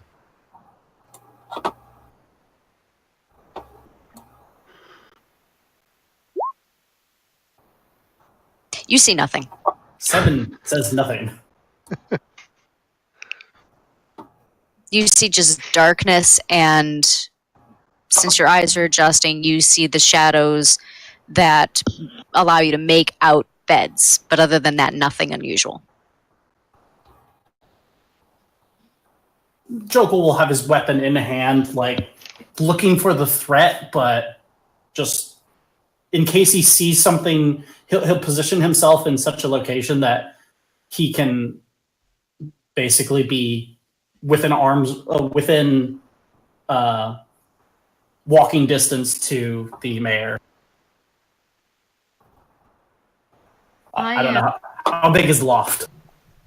It's about the same spaces below, so we're talking 1,500 square feet, maybe big. No, 2,000 square feet. Okay, so Jokel will try and get within 30 feet of the mayor, just in case, because he can't see what's going on, but he'll try and get. As I'm making my way up the stairs behind Jokel, I clasp my holy symbol and close my eyes for just a second, and I bless Jokel, 8, and Tate. I'm not near you. I'm probably too far. Okay. I mean, I don't know how big this building is, but I did not get out of bed. Okay, let me just check the... Where'd it go? 30 feet. Yeah, you might be too far Yeah, away. you would not be able to reach Tate with that. You could reach Rantan. Okay, yeah. Okay. And as they're all running off and up the steps, I'm going to slowly and very nervously get out of bed, but kind of stay in that section and just kind of be looking around and mage armor. But I'm not going up near the step. All right, I'm headed up. Yeah, I went up the stairs as well. Riala and Rantan, when you get up to the stairs, make a perception check for me. Oh god, I'm so scared. 16. Riala, you're the only one that notices that the darkness moves. Kind of as if there is this body blocking or making some formulation in the darkness, and then all of a sudden it disappears. Is that because of the light spell? Yes. Neat. Can I walk over to the lady? Yeah. Tromp across the floor. We heard a scream. Is everyone okay?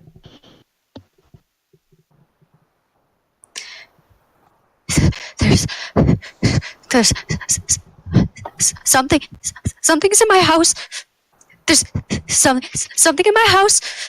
And she's at this point now, her whole body is trembling in fear, and her eyes are still that wide-eyed look, and she just looks terrified out of her mind. I kind of lean in and bring the spoon close to her, and yes, I realize that will probably affect the way the light hits the rest of the room, but I'm bringing it in close to her with my body kind of hunched over, and I reach out with a hand to, like, clasp her shoulder, and I say... She jumps when you touch her, like almost as if she didn't realize you were actually standing there, and she adjusts to look at you. We will protect you. I will make sure that you stay safe.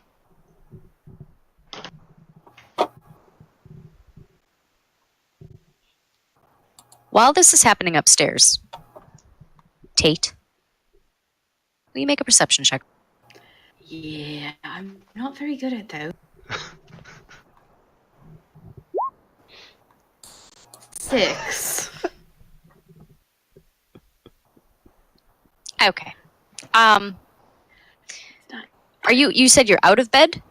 Or you're sitting? I'm just sort of standing near our stuff, actively looking around and seeing what's going on, but I'm not one to rush right up towards danger.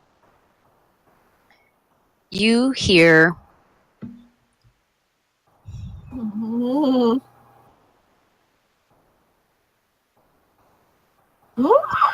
lock the door, blow out the light. Hide and tremble, little one. And it's getting louder. But you don't see anything.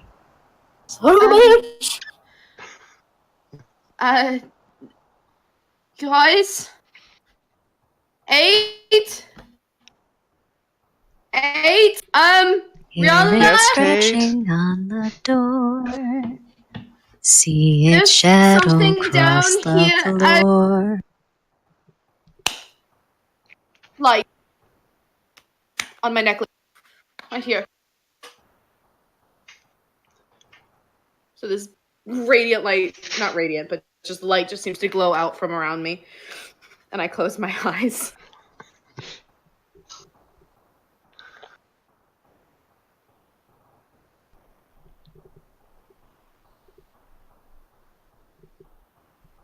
Hello?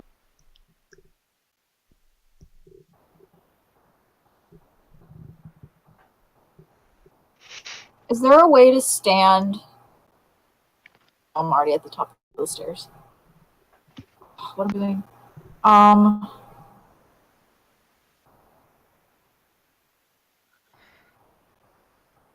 Tate, can you come up to us?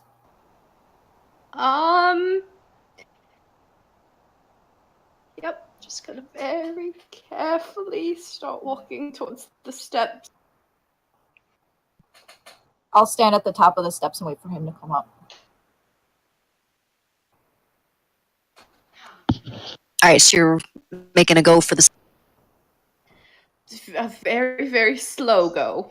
Like, as slow as I can.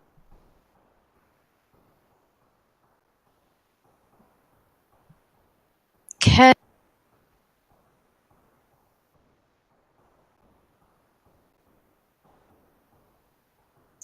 The last thing you hear right before you hit the steps is, the sun won't rise for quite a while.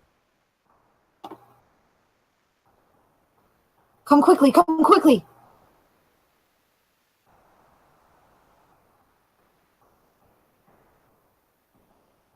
I turn around.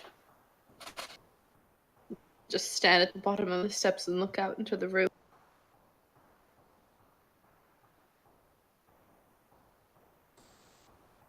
Tate?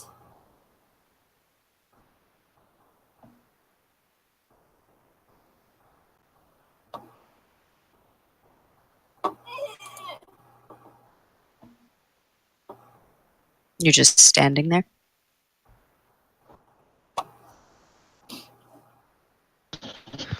I feel like some scary, suspenseful music should be playing right now. Yeah, well, sorry, don't have any of that.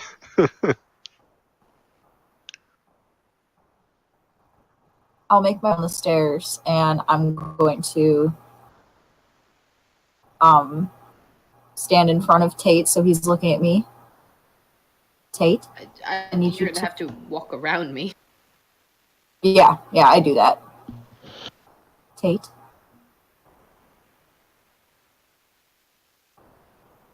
Focus on me, okay? We're gonna go upstairs. You'll be safer with the rest of us.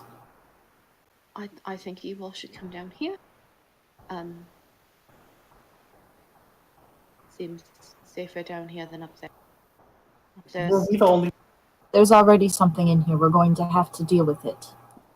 It seems like there's something upstairs too, and down here we're not in a trapped point. No exit. You both hear, since you're near a window,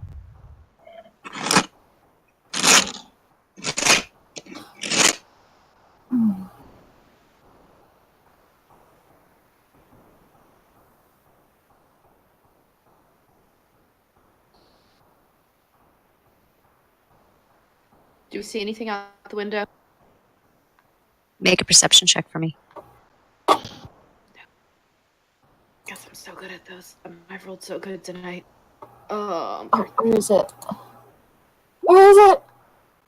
Natural. 11.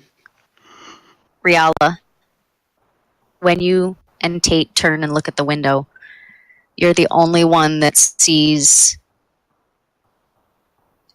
almost like a gaseous cloud leaking back through the window and to the outside.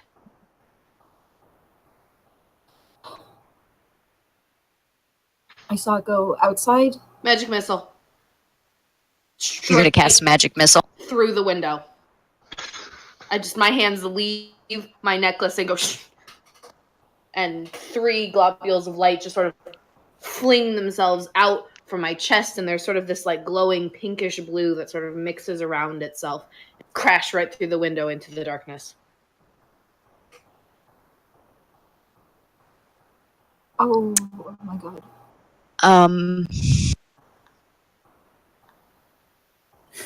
Hearing the glass break, Jokul will just be like, oh, back downstairs.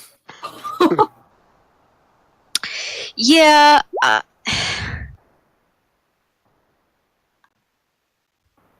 You break the window. I'll give you that. Is there a target out there though? Because magic missile hit. It's not a roll. I know it hit. Give me 1 second.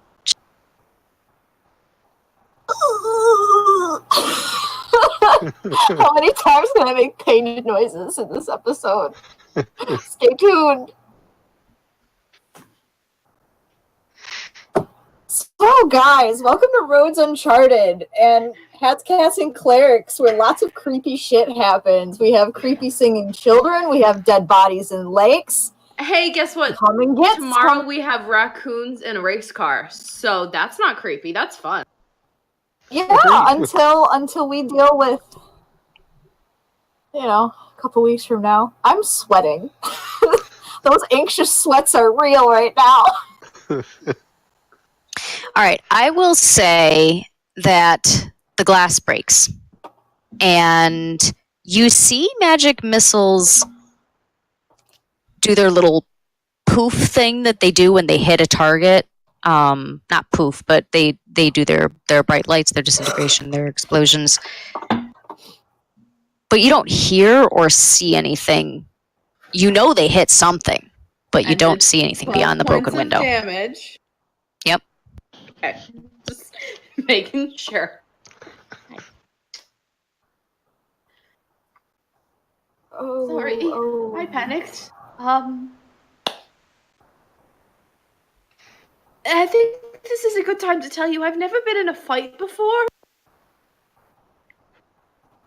That's okay. Nothing will happen to you. It's okay. Oh, no, I'm not worried. Can I cast mending on the window? Can I, take some of the broken pieces and, try to put them back and cast mending on them? Does it even work like that? I don't think it does, but I'm gonna try. You can try, but I don't know how good you're gonna do. You might have to do some communities.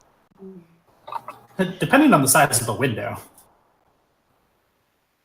Also, all the glass probably shattered outside the house, but it's the thought that counts. And Is there any change that occurred upstairs? So when Riala went downstairs, Rantan, Jokul 8,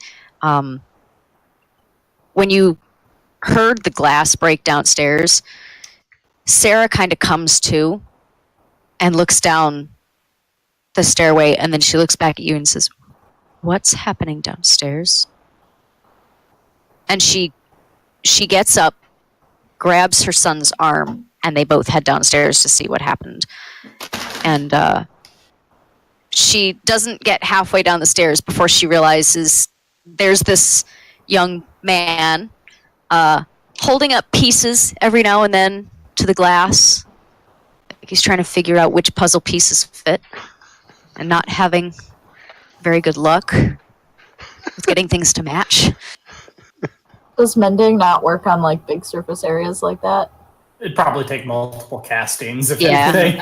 And I'd need all Yeah, the it pieces. says repair something that doesn't exceed 1 foot in dimensions. Oh boy, yeah, no, that's not happening. Are we the only ones in this main room, just Mayor, Son, and the party, or were Yep. there other travelers? Nope, just you guys. As Sarah walks away, I just kind of crouch back up, stand up from crouching, and just kind of wave my spoon to follow behind, casting the light back out behind her.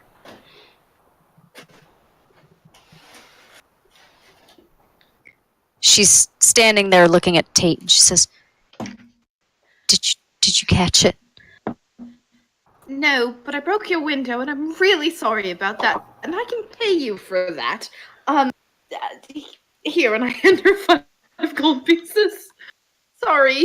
She looks at the gold, and she looks out the window, and she says, If you can catch it, I would count that as repayment. No, I'd rather give you gold than chase it. Personally. Her gaze doesn't leave the window, and she starts to shake. What was it that went out the window? It was. Did you ask that in character? Yeah. It was gaseous. It's almost like a cloud. Oh, here's what I saw enter the window. It's very strange. I should check on Bessie, and I rush to the back door, pushing people out of the way. We don't go outside. No, Bessie might be in danger. I throw the door open and step outside, and shine my spoon towards the stable. You get to the stable, and Bessie and Maeve Jones are just fine. Oh, I'm gonna go out. Is the window by the front door? No, the window's at the back wall, and the only door is the front door, so Aid actually had to go through the front door and around. gotcha. Gotcha. All right. I'll Um, exit the front door and see if I can see any gaseous. I'll start flying around. See if I can see anything. I walk over to Jokul and I touch his spike chain and I cast light on it. Swirly lasers. So much And- light. All the light. And then I'll follow 8 outside. And also, statement redacted, I don't have a mace, I have a war pick. So I have my war pick in my hand. It might be more effective to put light on your mace than Jokel's, because... She's Pick. Sorry. there's a method to the madness. It's fine. Okay. She casts it on the chain. So she says. Mhm. All right, Rantan, you're up flying above the village, and you...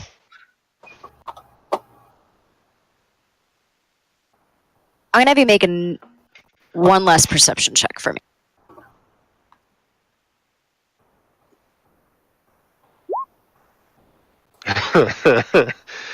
A nat 1 Oh. plus my Oh. modifier, so an 8. But Damn, someone's perceptive. Okay, yeah. so with that,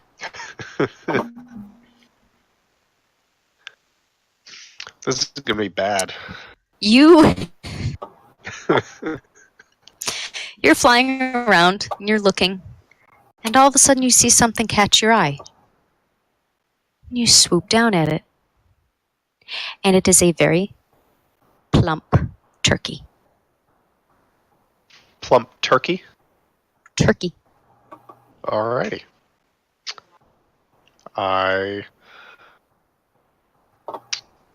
I am rather hungry.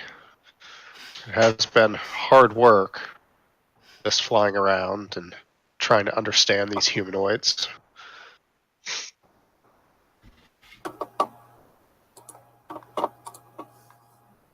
So Rantan left the building, disappeared. You don't know really where he went.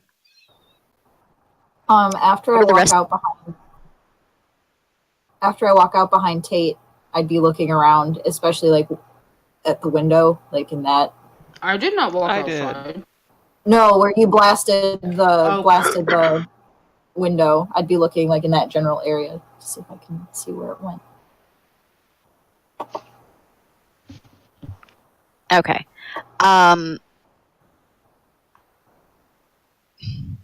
You can also make one last perception check for me.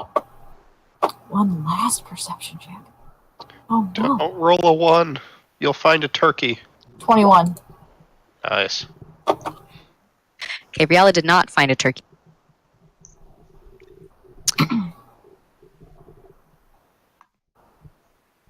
So, are you just peeking through the broken window? Have you gone outside to the other side of the broken window? I just want to clarify. Yeah, I'm outside. Okay. Jokel's following Riala. So you're looking at the window. You're looking at the direction that the cloud went. And you see that there are no tracks, no footprints. There is no disturbances in any of the foliage. But you hear off in the distance another scream. Rushing toward it. All right, heading towards the scream. Back inside after people start to leave. I'm going to go back over to the beds and my stuff, and I'm going to grab not my spell book. I'm going to grab the other book that I carry. I'm going to start flipping through it because I know what spells I know, but is there anything in this other book that could tell me what that is and how to fight a cloud that's also a ghost? I guess I don't know.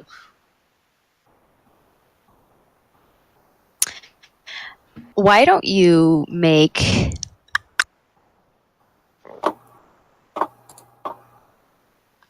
let's see, you're searching a book, and it's not a spell book, it's more like a Well, it's the other book that we talked about. yes, okay. Not my personal So- spell book. It's the one that has years and years and years and years of who knows what. Yes.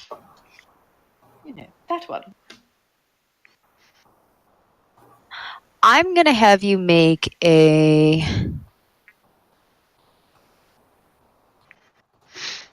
it's a tough one. How do I want to have you do? You know what? Since you're searching, and it's only been a few weeks, you probably haven't read it cover to cover. Make an investigation check for me, since you are looking for something within the. 20. Not nat 20, but 20. You find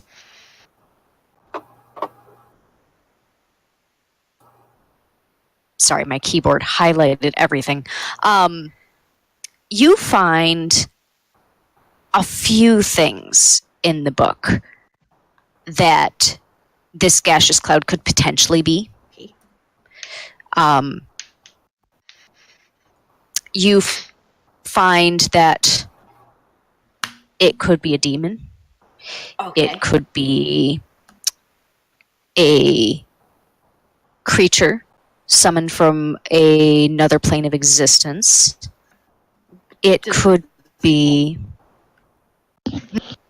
Would it happen to say what plane it might have been summoned from?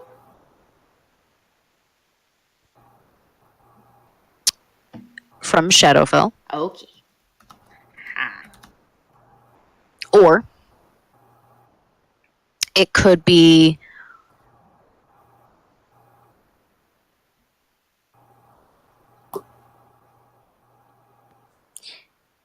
or it could be a creature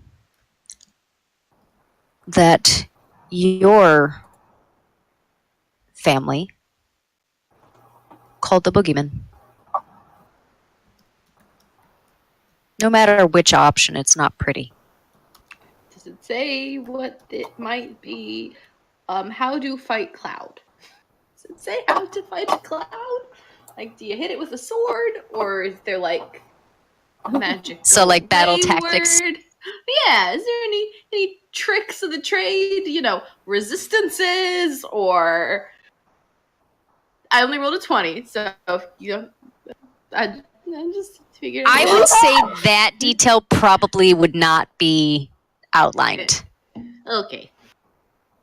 Mm. Too bad we're missing our tiny tank.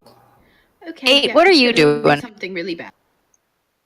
Well, This is fine. After This is fine. another scream rings out, and my companions that I can see within eye shot go running off towards it. I hesitate a little bit. I don't really know what to do, but I give Bessie a pat on the head. Good donkey.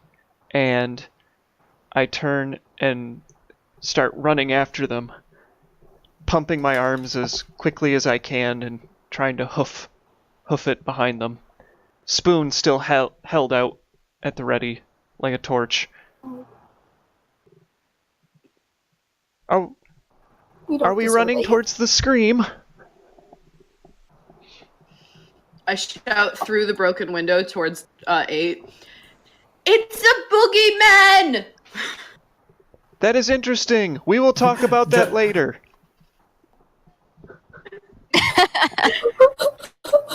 Well, Riala and Maeve, or Riala and Jokul are running towards the scream.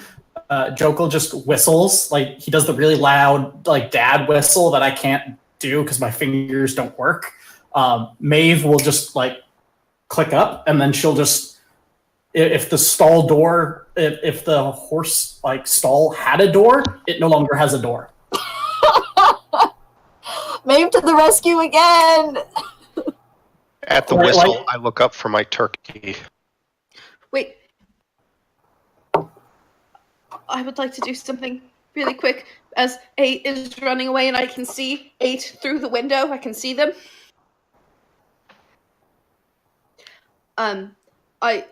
But right before you sort of get out of range and you're about 30 feet from me, I'm going to reach into my component pouch and just pop a piece of licorice in my mouth and cast haste on 8. Ooh! They don't know what that does. All right. Ooh, that's fun. I'll post it in Roll20 so you can see it, but I'm going to haste you. You get an extra attack and you Fast! You're fast. You're quick. You're the only one in range, so. Yeah, I was gonna say would have been the only one in range. Alrighty. Oh my. I'm a fast Warforged now. You are the fastest Warforged. And my armor class is ridiculous. Oh god. Alright, so Tate, are you hanging back while the rest of them go after the scream? I will follow, but I'd stay back a little bit. I'm not a frontline boy. Okay, so keeping your distance. Yeah, I'm probably about 60 feet behind 8. Okay. The two of you are confused as you Alright. see me start pulling ahead of you as we're running. I was going to say it would have been fantastic because Maeve was going to pass you, but now you're probably keeping pace with the horse. I could just see 8 like turning towards me. Hello, I am 8. You must be Hello, Maeve Horse Jones Jones. that I've heard so much about. Oh my god. What's happening? Alright, so you guys all are running towards the scream. And it doesn't take you long, especially at that speed, to reach the edge of the forest where you were told little Molly went missing the night before. And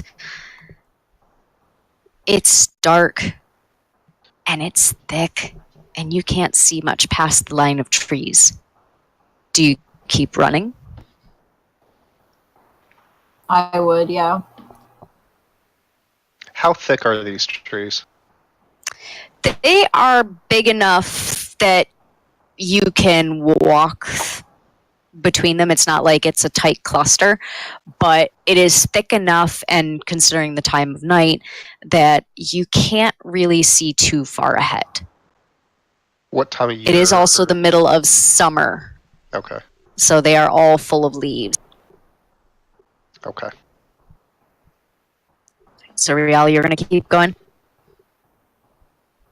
Yeah. I will say Maeve will not be able to get through the trees. Too thick. Yeah, there's not enough room for a horse of that size. Fair enough. I'm plunging in after. So, Riala, Yeah. you're running through the trees, and you can still hear the screaming. It hasn't silenced yet. And within a few minutes, the trees clear open, and you see the entrance of a cave ahead of you. And you can hear screaming inside the cave. Oh, Going in. Double time. it Gotta catch seems up. we've found a All right, spooky going cave. in. All right. I flew above the trees, following the sound. I just imagine Rantan like peasants Using your feet. in the air. Before going in the cave, Losers. I Arrive at the clearing about the time that you see them racing through the trees into the clearing. And you see Riala pause for a second and then dash ahead of her into the cave. I drop from the sky and do a superhero pose upon landing. He's gonna do the superhero landing. He's gonna do the superhero landing. Oh, that's so bad for your knees. Yes. Oh my god. I'm so happy. as we're standing there, All right, is Riala rushing in I'm going with her, alone? but before I do, I'm holding my spoon aloft, and the light spell starts to sputter a little bit. So I just recast it and kind of hit it on my hand like you would a flashlight with bad batteries. And then, hold on, I'm coming in too. And I just kind of rush in behind her.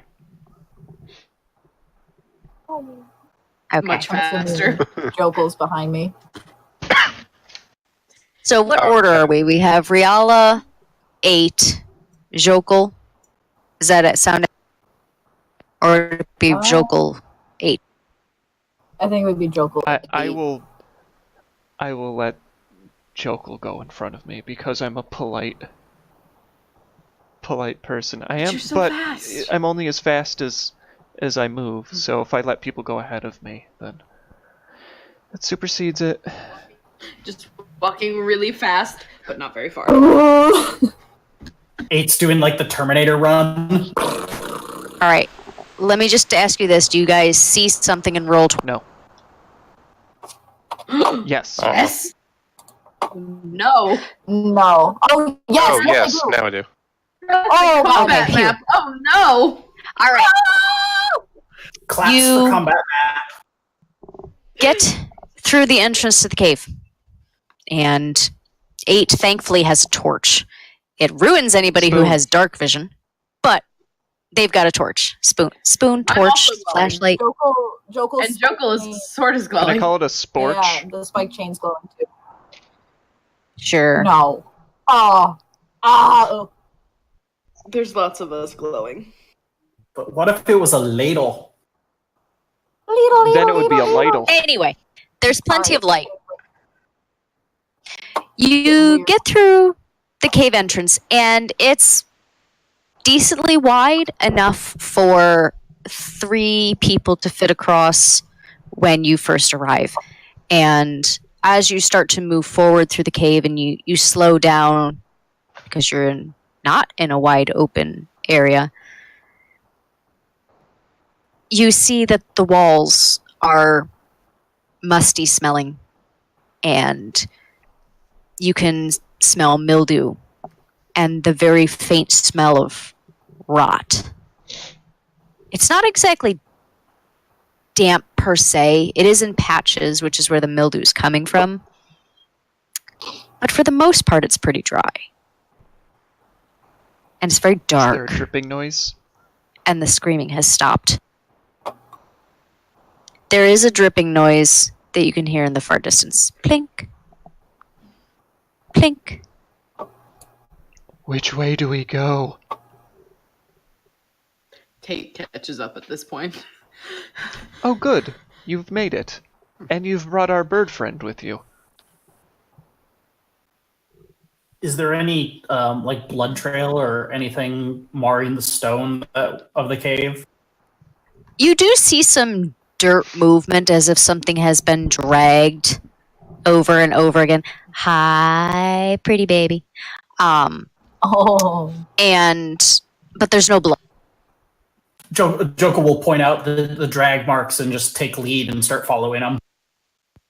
All right. Yep, I'm going behind. to have you, just because it's not a lot of dirt, I'm going to have you make a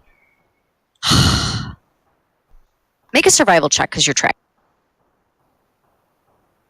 Could I help him with that? I was You going to say, could. could I argue nature? Not in this instance, no. Fair Could enough. I guidance him? Oh, never mind. I would appreciate a guidance.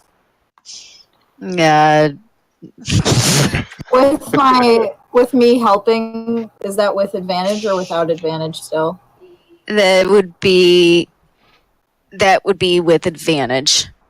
So, Joko, you kill me with your stats.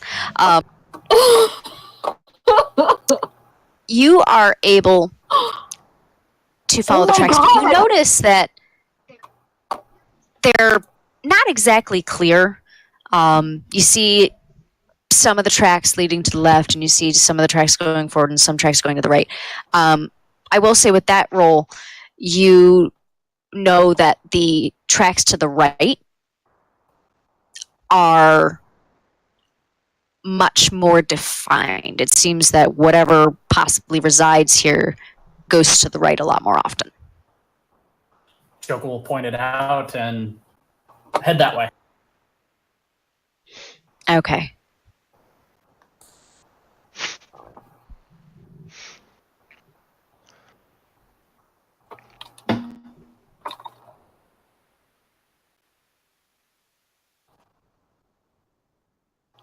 Are we moving slowly and stealthily, or are we moving quickly?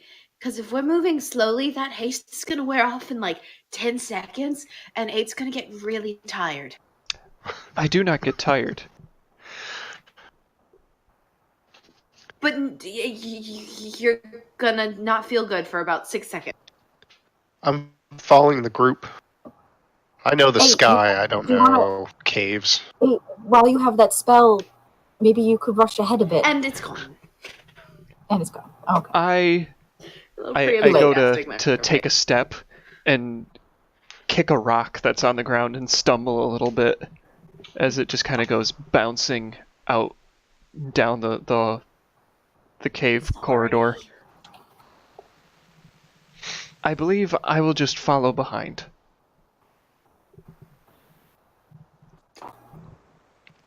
Slow and steady. And I will Feel free to move your tokens in whatever order you guys are going in, by the way. I will do my best to be quiet. I'm not gonna be stealthy. I'm going to be at the back.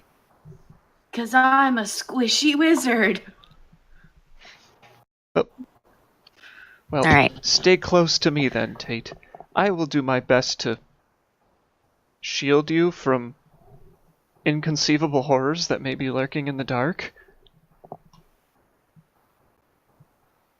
Oh, I have my own shield. I just would prefer not to have to use it. So you're still following the tracks, and you see that the cave opens up. Uh-oh, spaghettios. Are we still able to see a trail, or should I roll again? Nope, you can still see it. I'm going to have you keep off your previous. Okie dokie. Is this cave, I read the book, and I've read many books. Is there a rotten egg smell in this cave, like a sulfur smell that might indicate, demon or fiendish sort of? Because that was one of the things in the book that it said it might be. I'm going to have you roll perception for that. You do smell a lot of things in this cave. So I'm going to have you roll to see if you can pick out which one. Okay. Sorry, there's a cat in the way. I see that. Very. Angel bat! Hey, it's 8. I should that should count as a 20, right? Second 8 of the evening. It's my favorite number.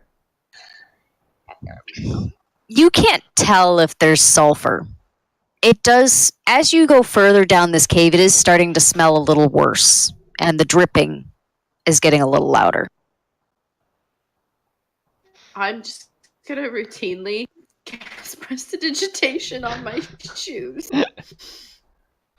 Oh, Every 10 feet or so, just a small cast with the flick of my wrist, so that they're not dirty. Frankie. I have the feeling that my giant feet are just stomping into puddles and smushing the dirt into the stone floor as I'm walking. Splish sploosh. Thankfully, you're not crushing the trail. That is so- why I am staying in back. Well, and thankfully, too, that the cavern is opening up ahead of you in a single tunnel. So that's also helpful. Oh. All right, as you follow the twists and the turns of the cave, the dripping noise gets exceedingly louder, and the smell is starting to get much heavier and thick and cloying at the back of your nose and on your tongue, and you can feel the must and the mildew and the mold, and you're just starting to get that very disgusting sensation that you get when something you smell just doesn't smell right. Finally, you come to an opening in the cave where you can go in 2 directions. As we're getting into the narrow corridor, I stop and I motion for Tate to go ahead of me. And I'll pull up the rear while we're in the narrow corridor. I'm fine at the back. I would like for you to go before me. The back is the safest, so I will stay at the back. You are at the back, but I would like you to go before me.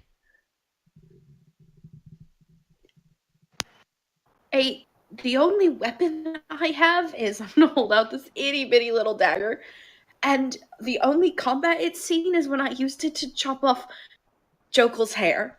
So, I would prefer to be as far away from the danger in front of us as possible. So I'm going to stay in the back. Sit and think for a moment. You seem to be forgetting about potential danger from behind.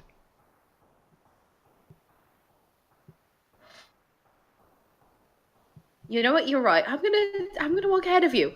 That's a very good point that I did not think about. Walk in front of 8. Seeing you pull out your dagger, 8 reaches into their own waist sash, and they pull out a meat tenderizer.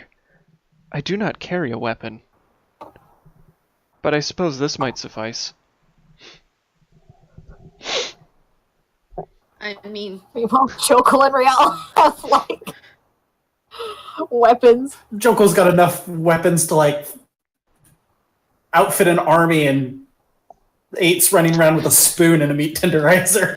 if we have to fight a steak, we're good. I hope that's what we have to fight instead of this ghost that sings creepy songs. That was another joke, wasn't it? All right, so Yes. Are you following the cavern left, or are you following it right? Do I need to find the trail again, or did it disappear? I will say roll a perception check for. I can do that.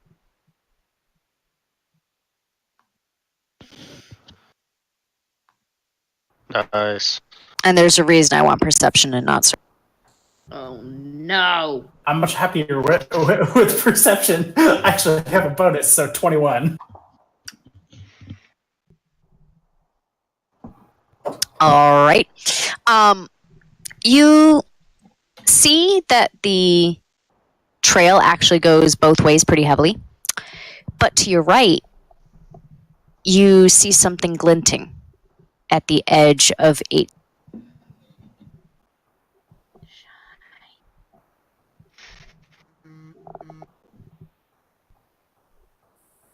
Like a buried sword in the dirt or something. Do you go to look at it? Yeah, Joe. Actually, well, do we still hear the screaming, or has it? No, it went silent shortly after you entered the cave. Gotcha. So yeah, Joko will look for a trail and then spot the shiny, and he'll hoping that it's something that the kidnapped person.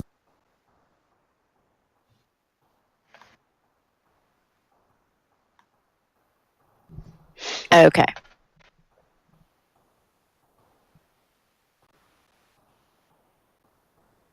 Sorry, I'm just adjusting the map so I can see it. Oh God, what is happening? Ah. Oh damn.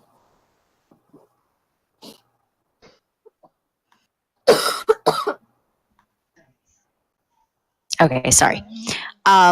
So as you arrive, you follow the cavern down one of the side hallways, and you arrive into an open room in the cave.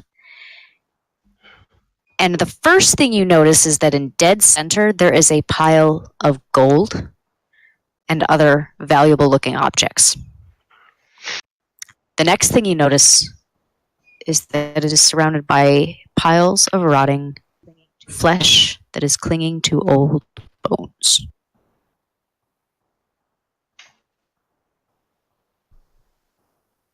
Gross.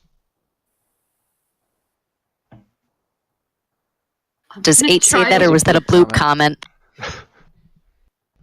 I'm gonna try to go backwards and leave, and I'm gonna run into 8. Hold my arms out. Where are you going? What's up ahead? Not it.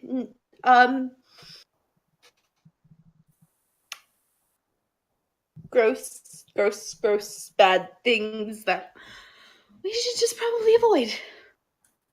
Jokel's seen like battlefields and way messier things than this, so he just kind of stoically marches forward. Like, are the corpses fresh, or do they look like they've been recently disturbed?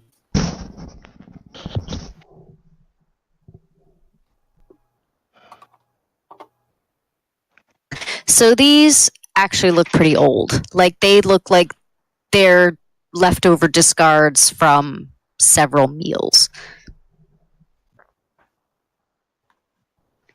But the meat that is left on these bones is very small. It's big enough to give off a smell of rotting flesh, but it's not a lot. And this cavern dead ends. Well, you can still go back the other way. There's that other direction you could have followed. There's But nothing. the glinting that you had seen was that pile of treasure. Yeah, Jokel is more like he, as a soldier, he'd be like, "Hey, look, money. Not important at the moment. Keep going." So he'll basically turn back to 8 and be like, "8, reverse," and he'll point down the trail that he avoided. I'm going to check out the corpses. Okay, what do you want to check out? I'm going to look and see what marks are on the corpses as to maybe give some idea as to what ate them. Go ahead and make an investigation check. I will step aside. So Although I suppose if you want, you could argue nature. So I'll let you pick.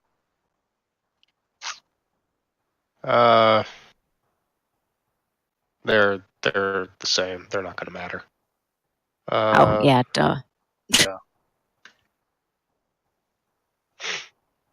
While he's doing that, I would 14. be saying a quick prayer over the corpses before turning around and following Joko. Okay. Rantan, you can't tell what ate them, but you do notice some strange markings in the bone, like something hacked at these. I compare my beak to the strange markings. Does it look like a beak made these? No. I will say that you have seen enough of your own discarded leavings that you can tell that it's not a beak.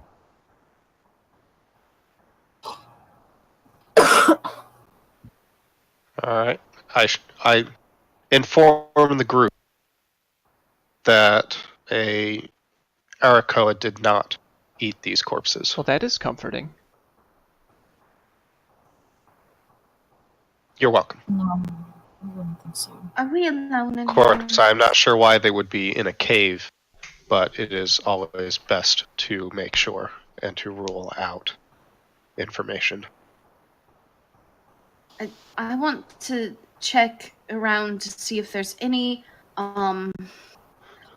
edges of the cave or up around the ceiling, places where the various light spells are just sort of reaching their end of their radius and the shadows are starting to gather, and just make sure there's nothing in the room with us before we leave this room and go elsewhere. Go ahead and make an investigation check. Okay. 9. I'm rolling. Nope. Not so great. You tonight. don't. Poke back around the corner. Tate, we're moving on. Don't fall behind.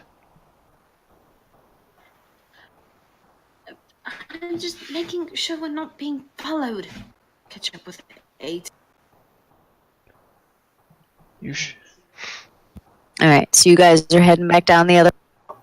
Mm-hmm. I'm gonna dig my claws through the glittering mess. Okay, you want to see what's Or my there? talons. Yeah. Okay, so while you are searching through, obviously there's quite a bit of gold. You also notice that there is a silver chalice, a dagger, a couple of vials. One is filled with a very inky black liquid, one a very pale amethyst, and 2 small wooden boxes. Alright. I pick up the vials. Okay. I pick up the dagger and I grab the boxes. So everything but the chalice and the gold. Yeah, I don't care about gold.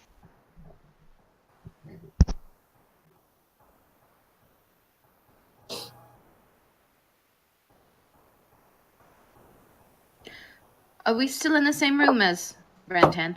Well, I know Jokel and Riala went for. I shake one of the boxes. Do I hear anything inside? Which one? They are both the same dark wood. One is carved with a leaf. The other is carved with a sun. All right. And by shake, I don't mean rough. I just. Yeah, like shake, like. Yeah. Rattle. There we go. I rattle the one with the sun first.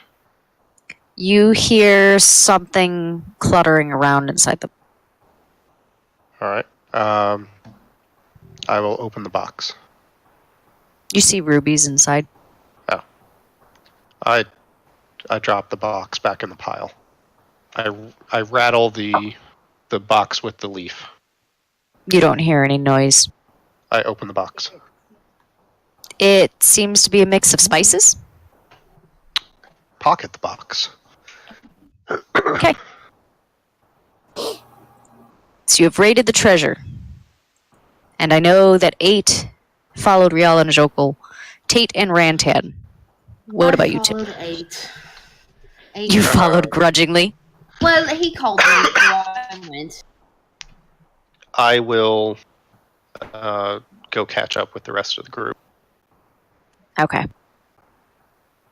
So as you head down the hallway, you pass the hallway that you came down, and you go further, and you see that the hallway is going to be making a turn very shortly. It's a very twisty cavern. No.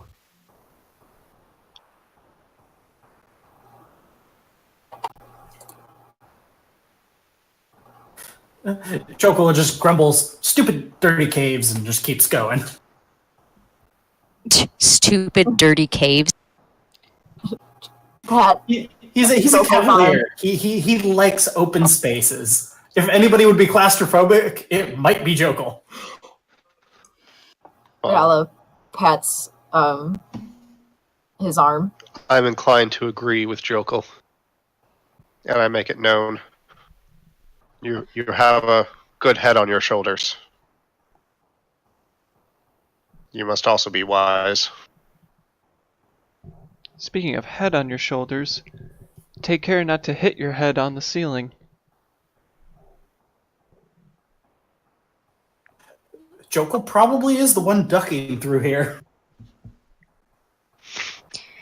As you reach the end of this hallway, you see that there are more bones ahead of you.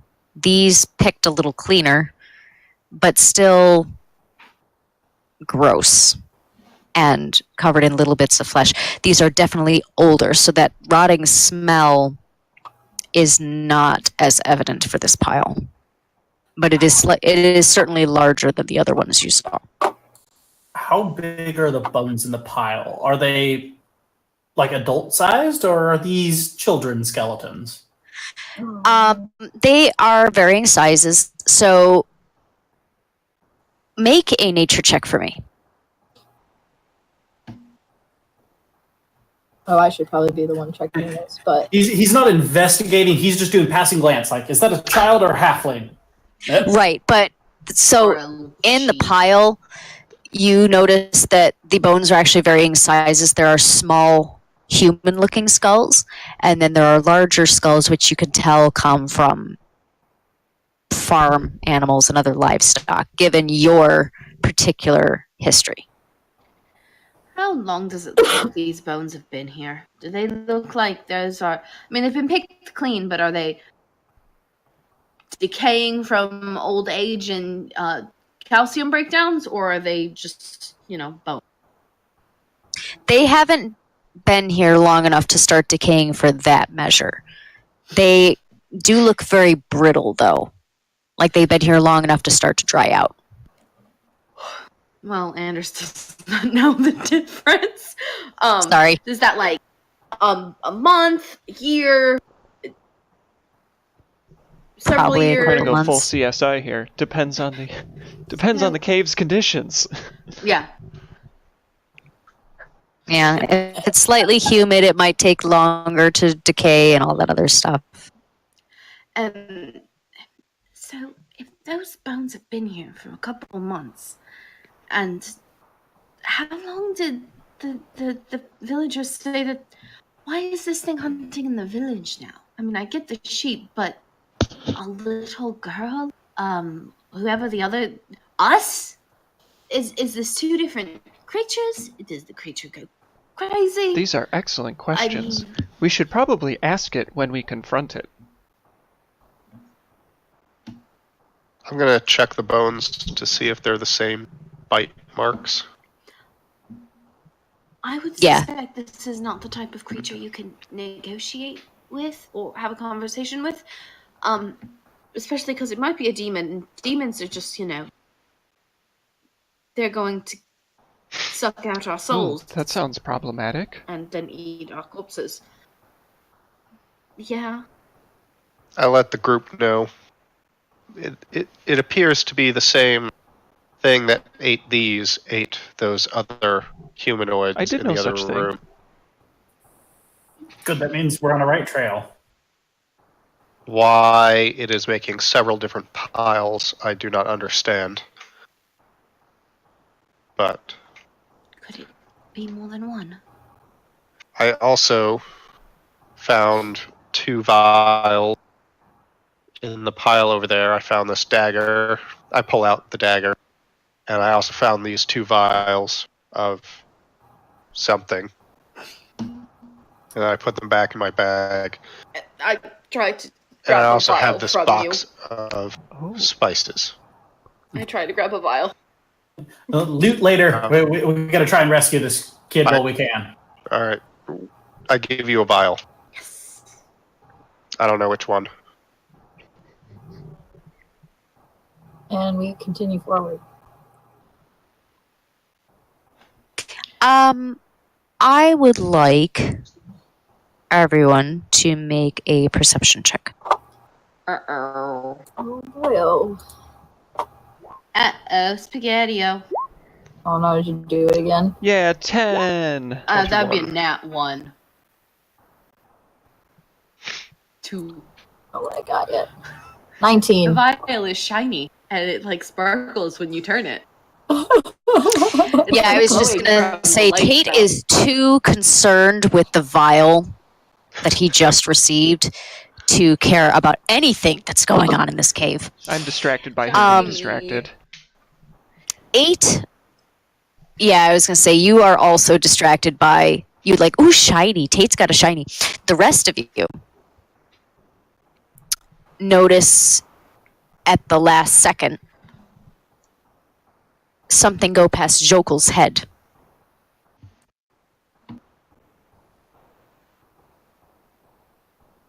Did anyone else see that? Huh? What? I start going in that direction. It flew past me, or it went over my head going deeper into the cave? Something flew past your head, like as if something was thrown at you and it missed. Yeah, guess we're headed in the right direction. And Jokel just ducks on and dives deeper into the So you and Rantan head forth further down. I'm next to Jokel. Something's trying to stab me. I'm going the right direction. Which one is Jokel on the... Oh, Oh, the there we red go. circle. Yeah. Alright. Tate, I believe we should examine the vial later. It seems that our companions are delving deeper.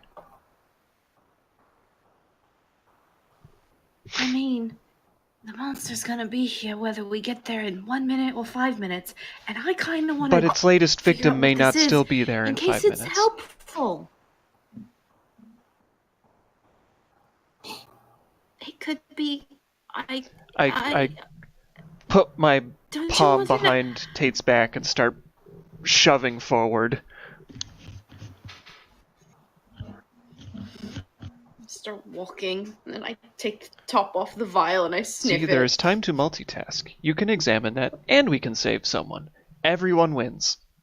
Oh! Put it in my pocket. It's mine now. I hope Red 10 understands. It's You arrive at the large cavern ahead of you. Ahead of you, you see nothing in this large expanse except for a pile of bones and the corpse of a little boy. Corpse, so I'm assuming this is fresher than the pile of bone.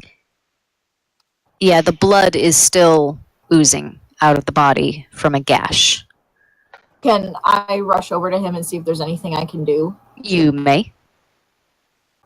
Do we recognize the boy from the village, Do you want- perhaps? Did you say I can? Sorry, you cut out. Yes, you can go ahead, Reala. You can go ahead and see. And Rantan, as far as you are concerned, you have been there for a day. You recognize the child as, the son of the weaver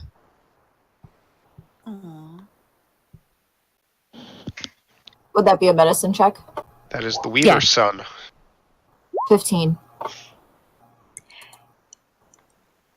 You feel around for a pulse, and you don't feel one.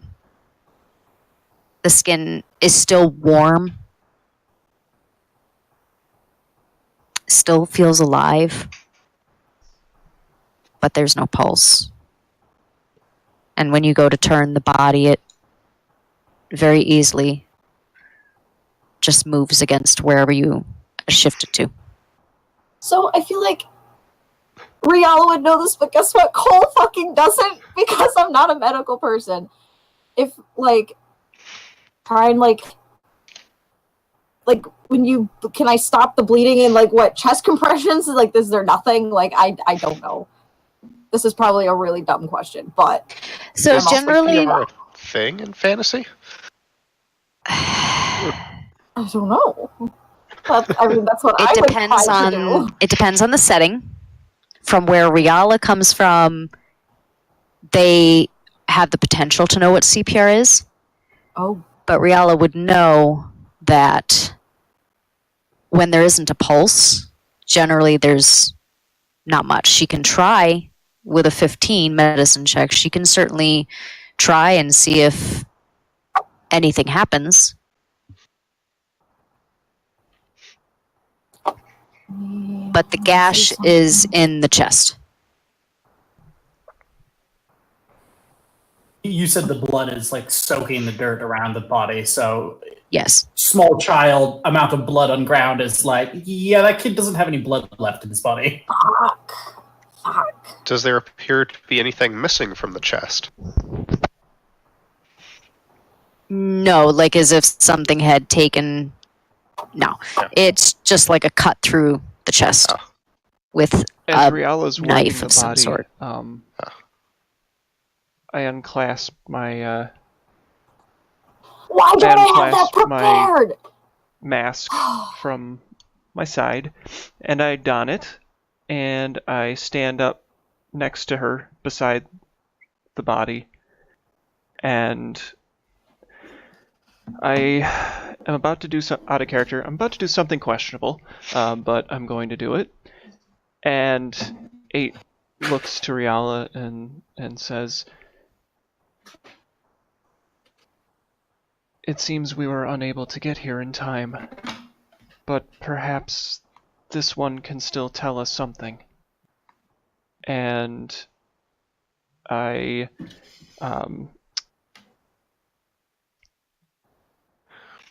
begin to chant some rough incantations with respect to calling to the other side and reaching through the veil. And as I pull my hand through, I cast Speak with Dead on the child's body. And Okay.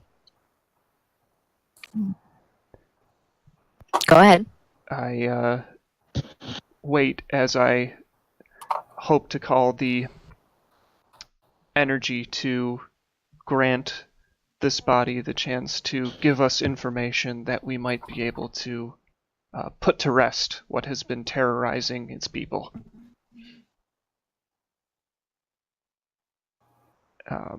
And the first thing I do is I say, "I'm sorry we have failed to save you, but can you tell us what did this to you?"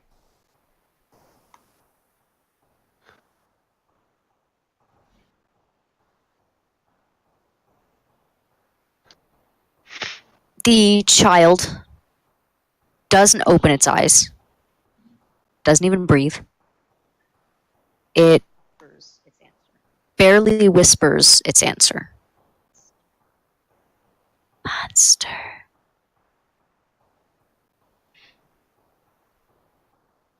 What did this monster look like?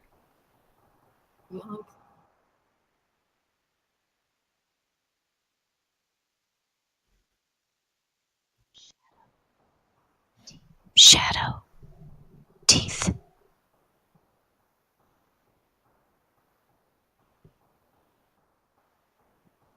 I'm gonna stop for a moment here. Does anyone in the party have a question they'd like me to ask?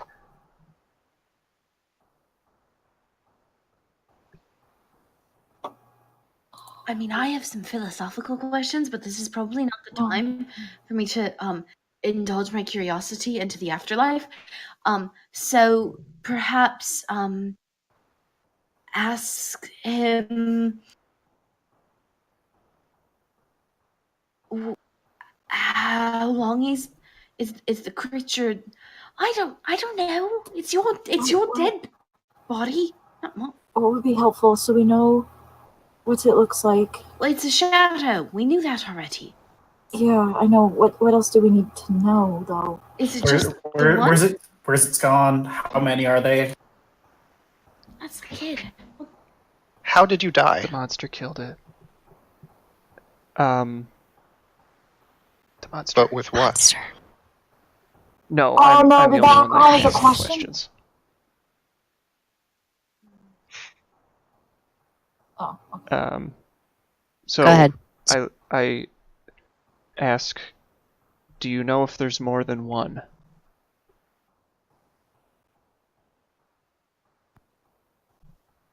No. I figured it was worth a shot, but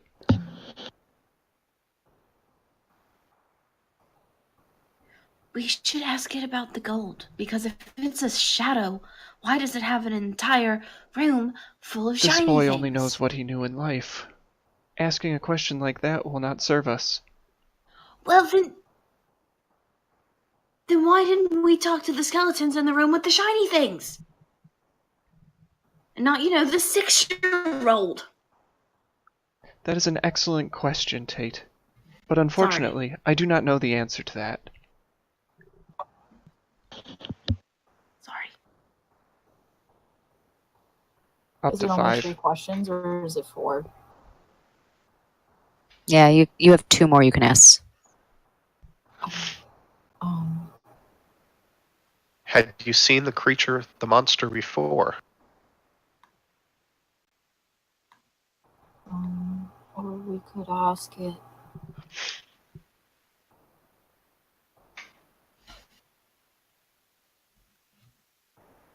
Or where were you when you were taken, maybe? I will just say this to you guys now. I am giving the Yeah. party one more question to ask because I have one last one that I will ask it regardless.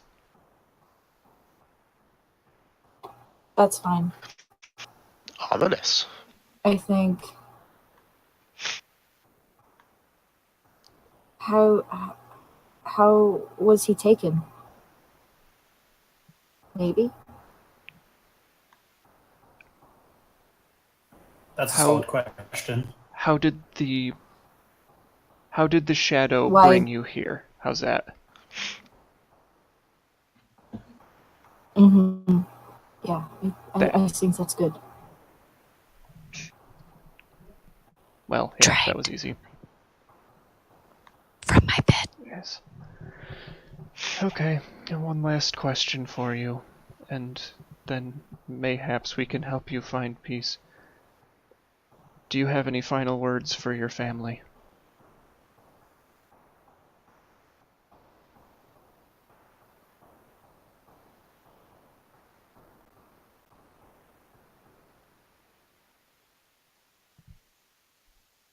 The locket is under the tree.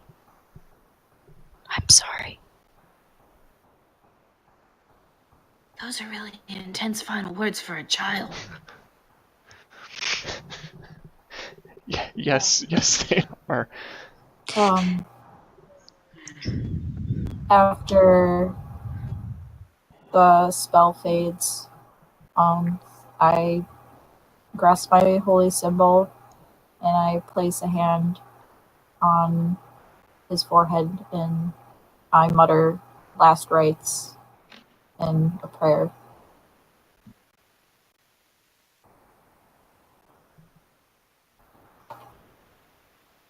Okay.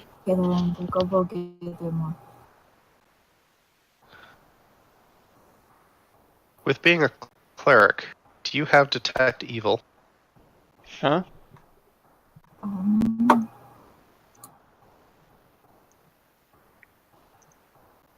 don't think so. I'm No. actually going to interrupt that. Jokel, Yar. you suddenly feel something slice across your arm. And you are going to take 12 points of damage. Ow. And ahead Ow. of you,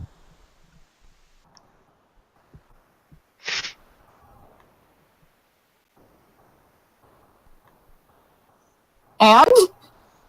sorry, hold on, I'm messing with the thing. I'm sorry. I got to work on moving and talking at the same time. Ahead of you, you see a large creature appear, and it's hulking, and its skin is this ash-colored blue, and its eyes are piercing yellow. Its mouth turned into a wide smile. Its teeth white and pointed and large.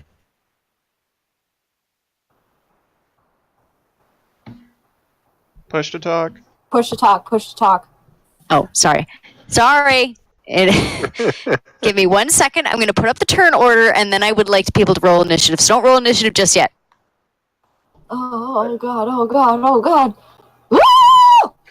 Tate's been ranting about demons in Shadowfell. Is this something Joko might recognize?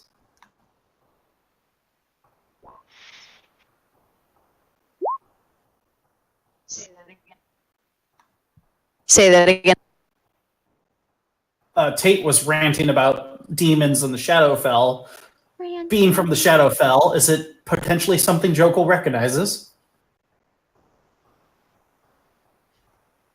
This particular creature, go ahead and make a history.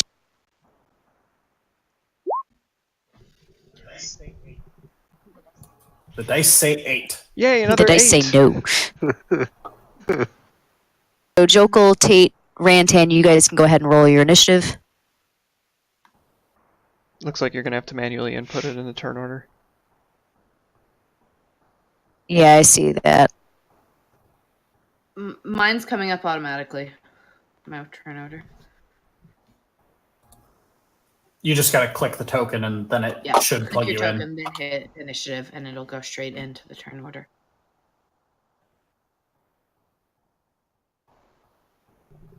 First up is Rantan, and on deck is 8. Well, I'm going to run up and smack him. Pop, pop. All right. So I rolled an 11. Did that hit? That did not hit. Yeah, I didn't think so. All right, I'm going to use my second So attack. you first run up and you try to take a swipe, and it shifts just enough to be out of the way. And then you said you're going to follow it up with your second. Yep. I'm going to use my extra attack.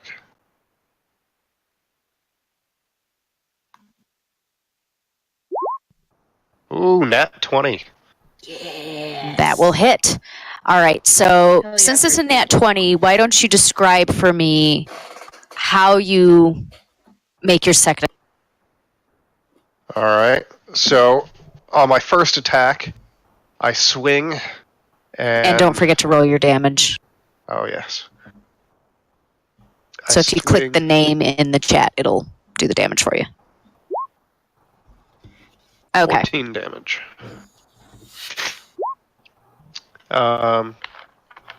So I swing with my weapon, and it sails just past him as he moved. And then I sidestep with him, and I do this turn. I flail my wings out, so as I turn, to give me just enough air pressure under my wings to lift me up slightly. As I turn, I tuck one wing under me, the one that's closest to the ground, and leave my other one up that carries me around in a spin to slam my weapon home into his. Well, I don't know how much damage, how much health he has, but either his shoulder or the side of his neck. Okay. Let's go with shoulder. Okay, I figured it would be shoulder. All right. Anything else?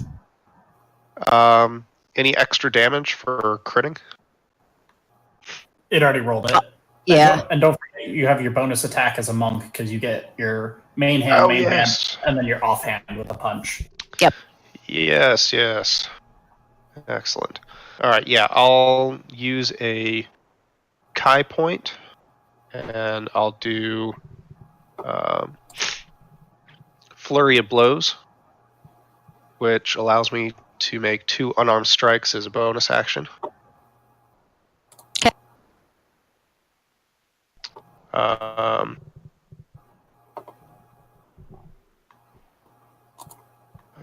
Actually, no, sorry. I will do a Stunning Strike. So the creature has to succeed on a con saving throw or be stunned until the end of my next turn. The thing with Stunning Strike is you can tack it on to the end of any of your hits. So if you make your main hand, and then 2 offhands, you have 4 chances to make a Stunning Strike. It eats a key point each time you try and activate it, but you have, so say you hit 2 of your 4 attacks, you can spend 2 key points to do 2 attempts at a Stunning Strike. Oh, I didn't know that. I thought it was I could either do Stunning Strike or Flurry. Okay. I mean, it doesn't say that. I just had always assumed. All right, then I'll do Flurry of Blows for 1 point. Well, I rolled a 19, so That hits. So go ahead and what is it? A D6 for a monk of 5th for level, unarmed? I believe so. D4. 5th level D6. Okay. Yeah. Just go ahead and roll that.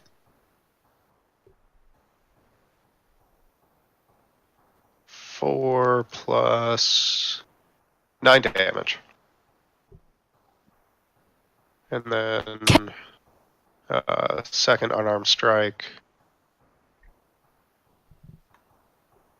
Ooh, that's most likely a miss. Yeah, That is a 11. miss. Yeah. So then 8, you're up, and Riala, you're on deck.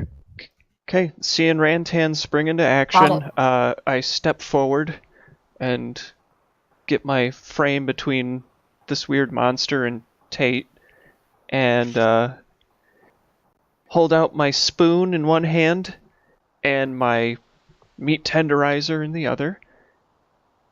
This monster must be destroyed.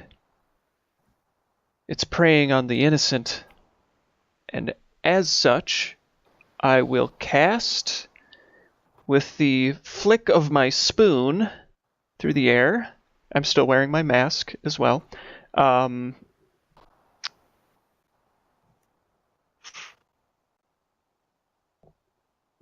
Click Guiding Bolt, and as I flick the spoon, I say, "May the light of knowledge show you the error of your way." And a blinding light shoots out of the lit spoon, zips through the air in a couple zigzags, and strikes it in the chest. Does a 16 hit? Yes. And it does hit. Yes, it hits. It takes 20 radiant damage. Nice. As it is shown the folly of its ways, and I then hold my spoon back to my side and my hammer out in front, and I am just going to stay there, interposed between my friend and the scary monster that eats children.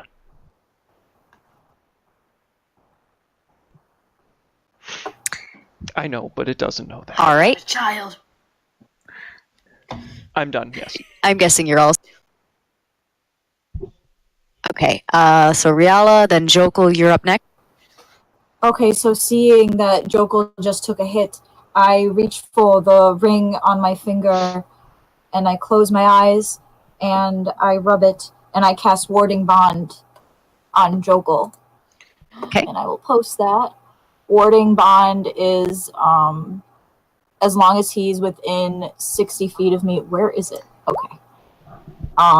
He gets Delay. +1 to AC +1 to AC and saving throws and resistance to all damage.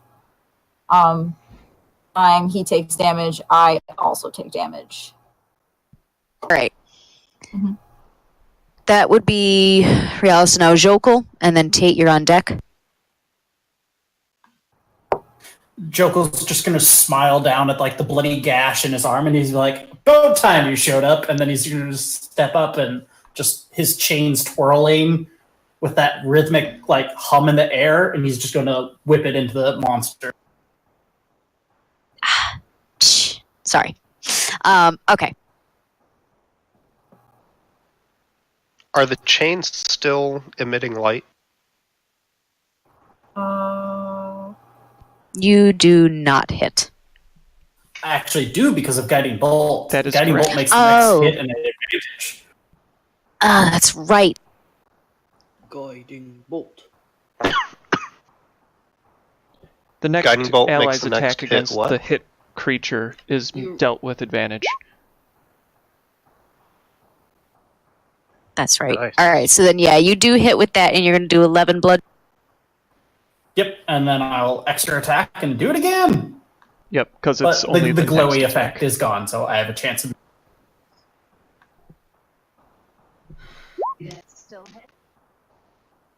That still hits. All right. Lord. Good Lord.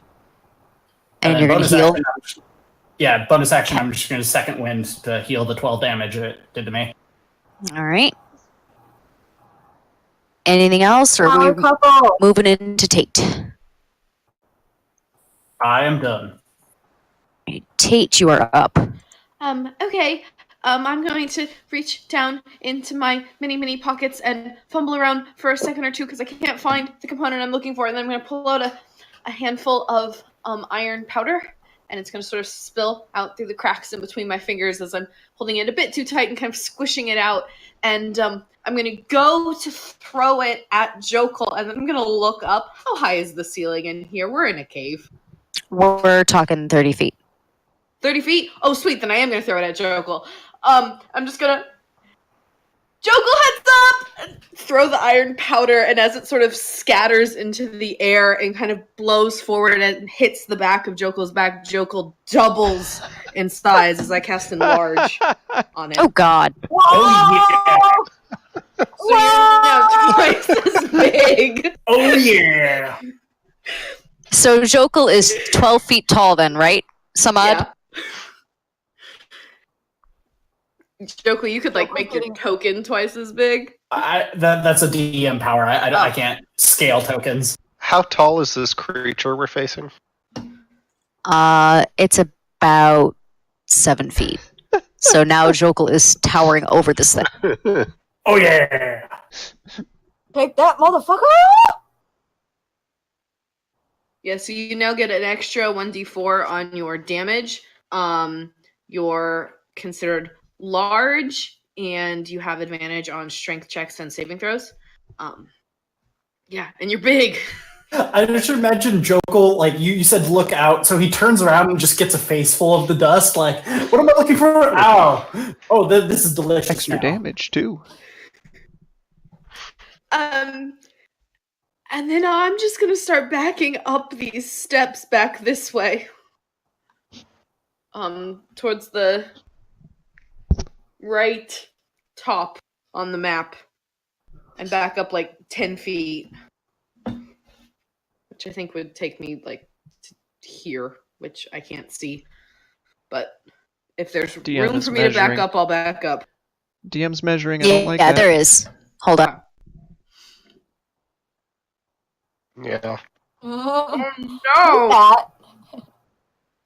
All right. Oh no, there's So- a whole other room. I don't. Maybe I don't want to go in here. Oh well, I did it. It is the creature's turn. Uh-oh. And it is at this point really bloody. It is all torn up from all of the chain strikes and then everything, and it raises up into the air, Oh, it can and fly. it's flying, It and has it is wings. now staring Jokul in the eyes, and it roars. And the next thing it does is it points out its hand and it casts Cone of Cold. Oh no! So, we're in a line. Rantan, Riala, 8, and Tate. Actually, no, Tate moved far enough back in the room that he's not covered. So it's Rantan, Riala, and 8. You must make a Constitution no. saving throw. I Con. should be good Ooh. at those, but No, I'm are not. you sure it's not Dex? Nope, it is Constitution. Shoot! Oh, that's a 5. Ooh. Oh. Okay. The Fuck. rolls like me. Fuck. Holy crap. I was going to say, my rolls Well, aren't I showing rolled up. a 9.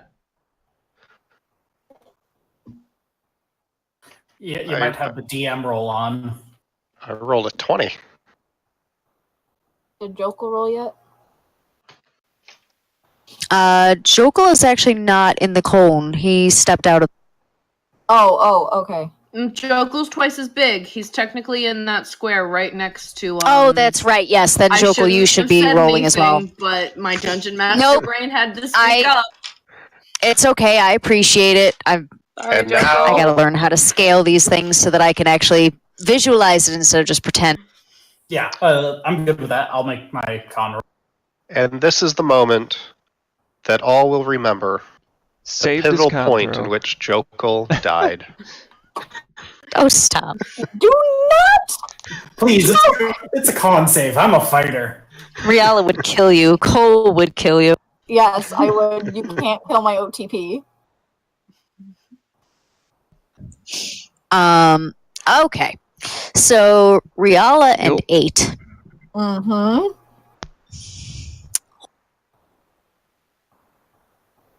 Uh,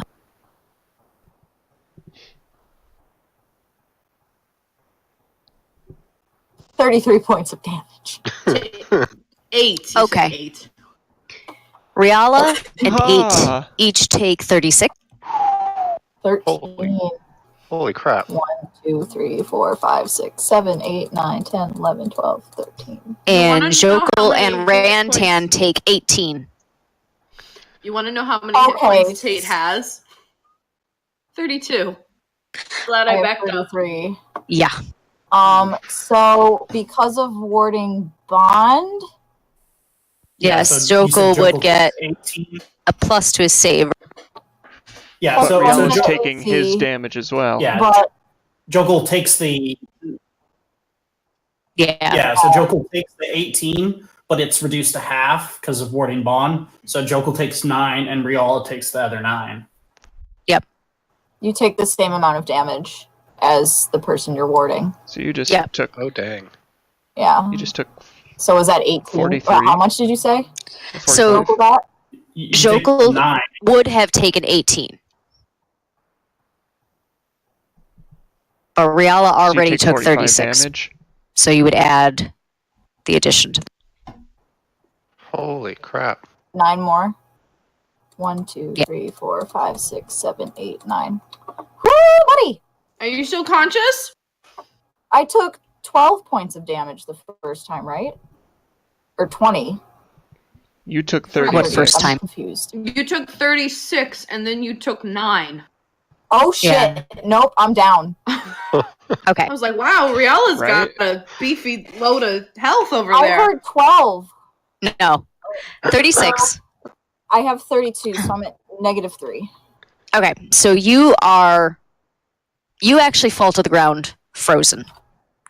And while the rest of you are recovering from your cone of cold, the creature turns invisible and you see something fleeing in the cracks into the cracks in the walls. That gaseous shadow. before it runs away. before it gets away, would me and Rantan get attacks of opportunity on its ghosty self? Yeah. On an invisible creature. We'd have disadvantage, but we can still swing. Yeah, go ahead. Why not? If you want to take them, go ahead. Oh, I messed up. I should have done something else. I'm very sorry to everyone. I forgot it. It's all right. I forgot that Jokul should be in the cone of cold. So, I mean, we're all having a wonderful night. I forgot I had counterspell prepared. So sorry, everyone. All right. We could have left Jokul out of the cone of cold. Rantan did not hit, but Jokul did. And you're doing an extra point of damage? Yeah, because As it flees? The D4. enlarge, so I do an extra D4 on yes. top of my normal. Yeah. So 13. Okay. All right. So it flees. Are we Oh! still in combat? Wait! I'm lucky. I'd like to use a luck point to reroll my D20. Yeah, go ahead. Yes! Yeah. The bad one. Right? Yes. There we go. Good use of luck. Use your sixth sense.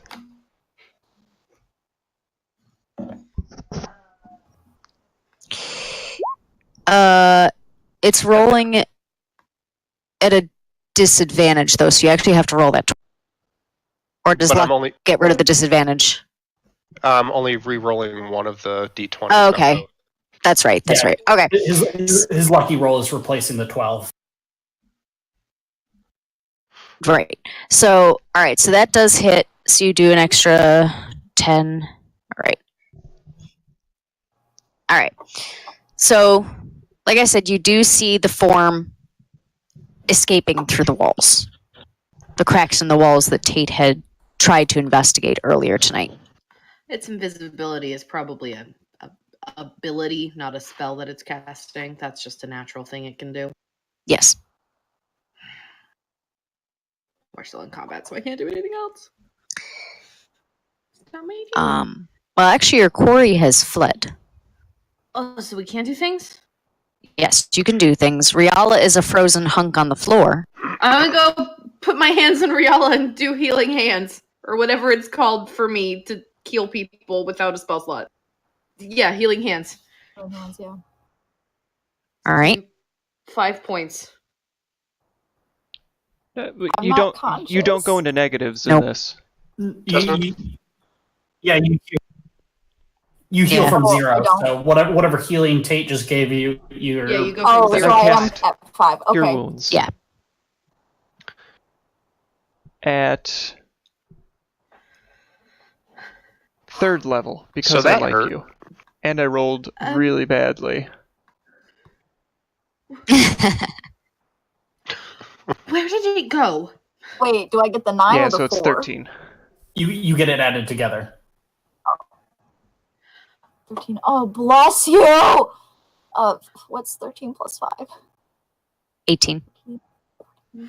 Where did it go? Are you asking in game or out of game? Yes, in game. We're panicking. Where did it go? Guys. Just a moment. I need time to thaw.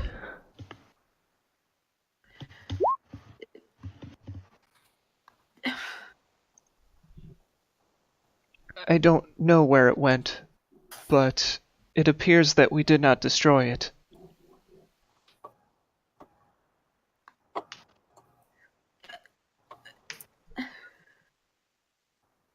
Which direction did it flee? It went through the walls. Which walls? The cracks in the walls directly behind where you all are.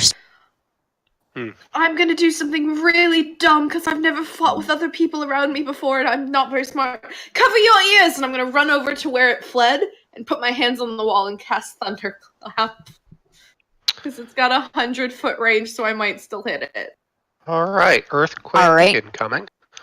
Let's prepare some for some cave. a rock slide, and everybody dies. I'm only gonna cast it at first level, so. It's heard within 100 feet. It's not targeting at 100 feet. Oh, you're right. The damage is only 5 feet. Never mind. I wouldn't do it. I know my spells very. Tate knows his spells very well. Anders on the other hand.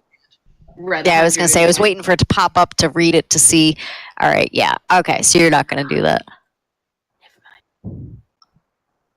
Anything else? Oh, I mean, I guess it's too late now. But would I have been able to do a stunning strike on my attack of Yeah. opportunity? Yes. That is what Stunning Strike is perfect for. I don't suppose we could retcon that. No, No. I would say it's too late. Yeah. Shoot. If it was still around, it'd be one thing, but no. I'm used to playing a sorcerer or a wizard. So my second time as monk. Shoot. So now what? Because it got away, which means it's just going to kill things again. So do we wait here for it to come back? Do we go back to the village and get attacked there? Do we just leave? I think we should just leave. I think we should just get our stuff and keep going to our destination because We can set a trap for it. Which section of cave did it run into? Because if it's went going through deeper into the the wall. Yeah. but running deeper, if this is its lair, it's just going to move to a different point in its lair. Or it just leaves entirely. So if you want to inspect where the shadow went, you can. I would like to do that if I can. Okay. Joko will pick up Tate so she can inspect the hole in the wall. 18. Yeah, so you can see that there are some loose stones in the wall, and peeling back one or two, you actually can see the grayness of the forest outside. You can hear the sound of an owl, and you can smell fresh air through that wall. Right, okay, so it's outside, it's gone. So that's good. It got away. This was useless. It likes children, right? We are not using a child as bait. It's just an idea. Speaking of Look what which, happened to Oh, God. the last child I it walk grabbed. over, I take my mask We off weren't and here. clasp it on my hip, and I put my meat tenderizer back on my belt, and I scoop up the child's body, and I'm now carrying them, and holding my spoon, and my friends, I need to sit. I require a tune-up.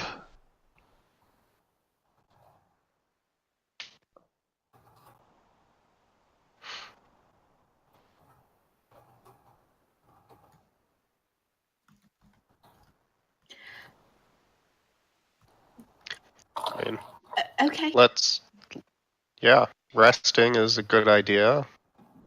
A lot of us took a lot of damage, still hurting. Are we sure we want to rest here Absolutely in the not. creature's lair? I would like to return to the village.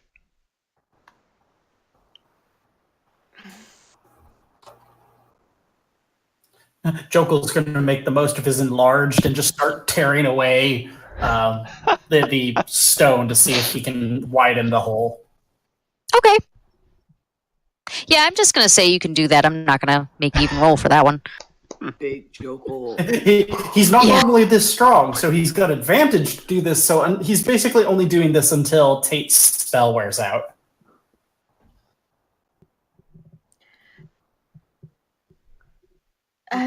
If we're going to go back to the village, then we should just go back to the village and we should take the bodies and whatever else we can. If we're going to stay here and try to catch this thing, then I can put a little magic bell around us so it can't sneak up on us. Suppose that is also fine. I will defer to the group's judgment. All I know is my kind of wood vegetative frame creaks a little as I move. I am worse for the wear.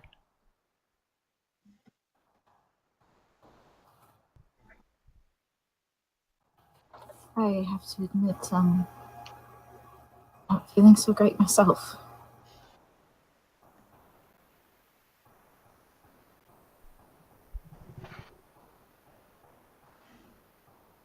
Maybe we should. Since this hole is right here, I shall go outside and find a tree that's close by. Ooh, or and perch perhaps in the you tree. can take to the sky and find All it. right. Can't put it. Ah, that's an idea. Yeah, I'll fly around a bit and see if I can notice anything. I'm going to take 10 minutes and I'm going to ritualously cast alarm around the space. Yeah. Okay. If we're resting there, and Jokel's going to step outside the cave and keep an eye on Rantan, just whatever. I might not be able to see him through the trees, but he's going to be within shouting distance in case Rantan spots something. Okay. By now, I think the spell would have worn off, so you're probably shrinking back to your normal size. Rantan, roll up investigation. Investigate. Yeah. Or perception. Sorry, perception.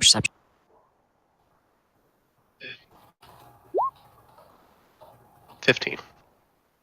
Okay. With that roll, you do not see anything moving among the trees below you. You don't hear any singing. Nothing. Do I hear other normal night sounds? Yeah. Okay.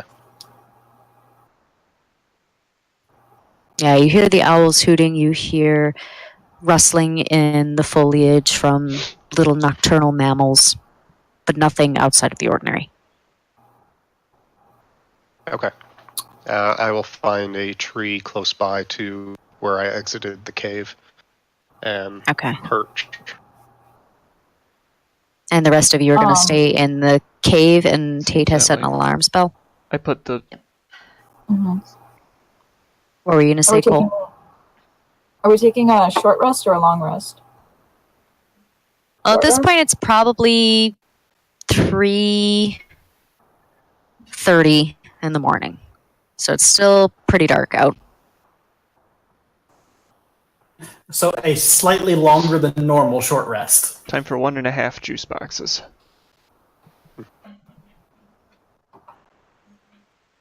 Yeah, If one we're and a half taking juice a short rest, I'm going to use Arcane Recovery and just sit in the corner of the room opposite of where all the bodies are and just stare at my hands and just sit there. Very, very still and quiet for Tate. So you guys are going to do a short rest. You're going to sit for a few hours and either get some sleep put or the at kid- least patch up your wound. Put the kid down. Have a waffle in a juice box. Is it during a short rest you can Roll hit No, dice, never mind. yes. roll hit dice? Okay.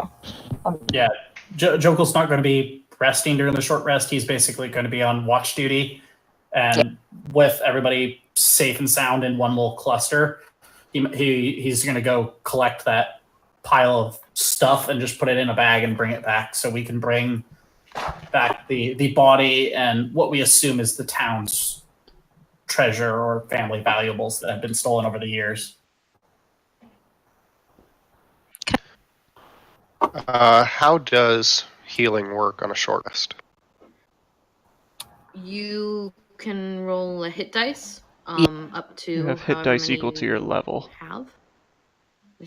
What level? Yes. How do you know dependent on your what class. dice It's the same as your hit 1d8. points. Okay, cool. I just wanted to make sure. You know, I'm going to. You know, use my honestly, I action think I'm gonna recovery to get roll back a all 13 5 of these plus things 2 because I'm seconds. freaking trash. All right.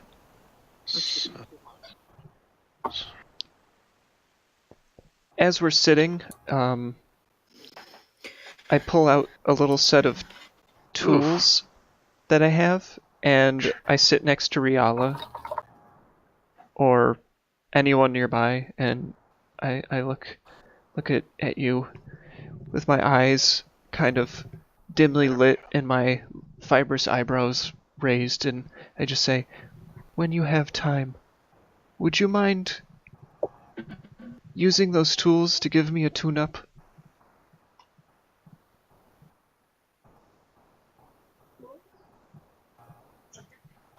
Tools? Yes.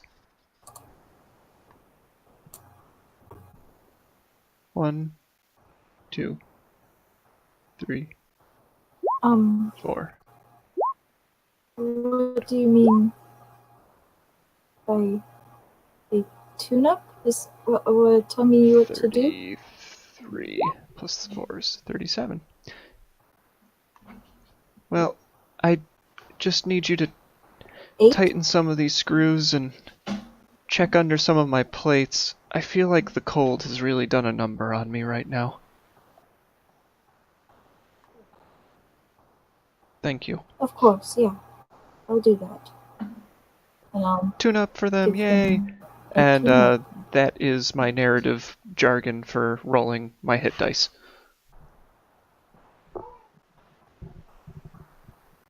Oh! Precious! All right. The rest of the night passes without any disturbance. Dawn comes, and as far as you can tell, the creature has not returned. Rantan, in your nightly watch, you did not notice anything out of the ordinary. Everything seemed very natural, and the forest itself seemed more lively than it had earlier this night.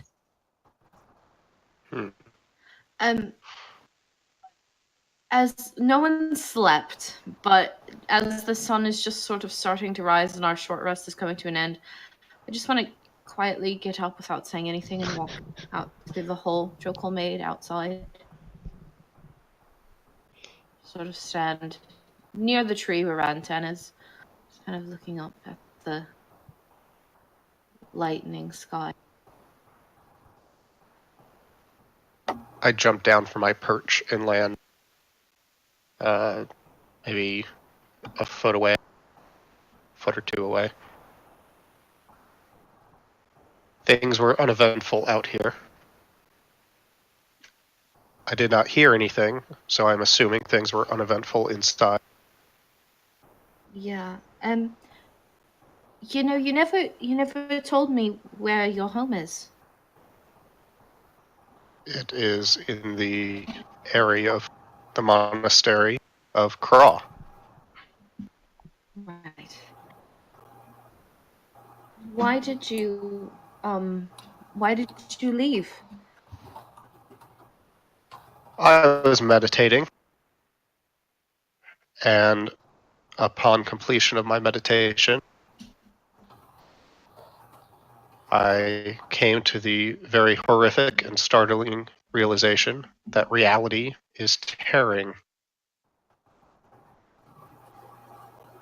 I do not know why. I do not know how, but I must find it out.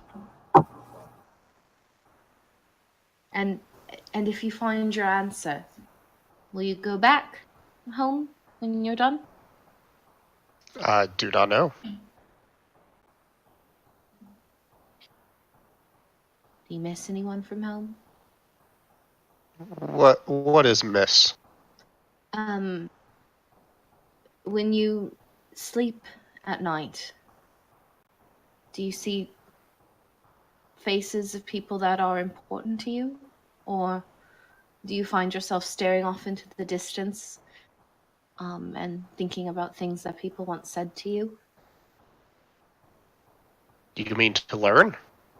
No, I mean to miss, to remember how you felt when you heard their voices or felt their touch. Do you ever think about those times and wish you were back in those moments or back with those people? No. No? There is no then. There's only the now.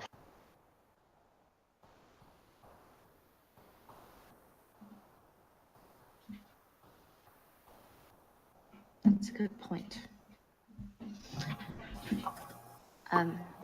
Well, Tell me about your wings. Where do you keep them? I I keep looking around at your back. I wish I could tell you, but it's not.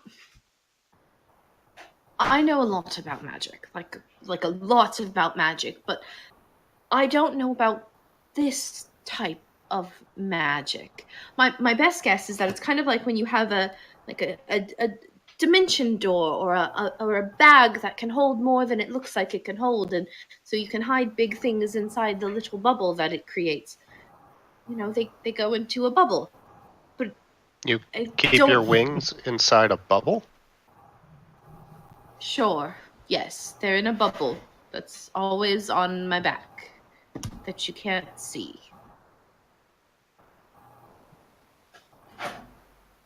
So you have your wings in a bubble right now. Yes. That is They are completely invisible? factual. If you were in the bubble with them, I'm sure they would be very visible to you, but I don't know if the bubble's big enough. I don't, Why would you not keep them out? because I can't. They don't last very long. They're temporary. They come and then they go and then they come back. You know, the next day They- if I want them to. They grow and then molt and then grow? They don't molt.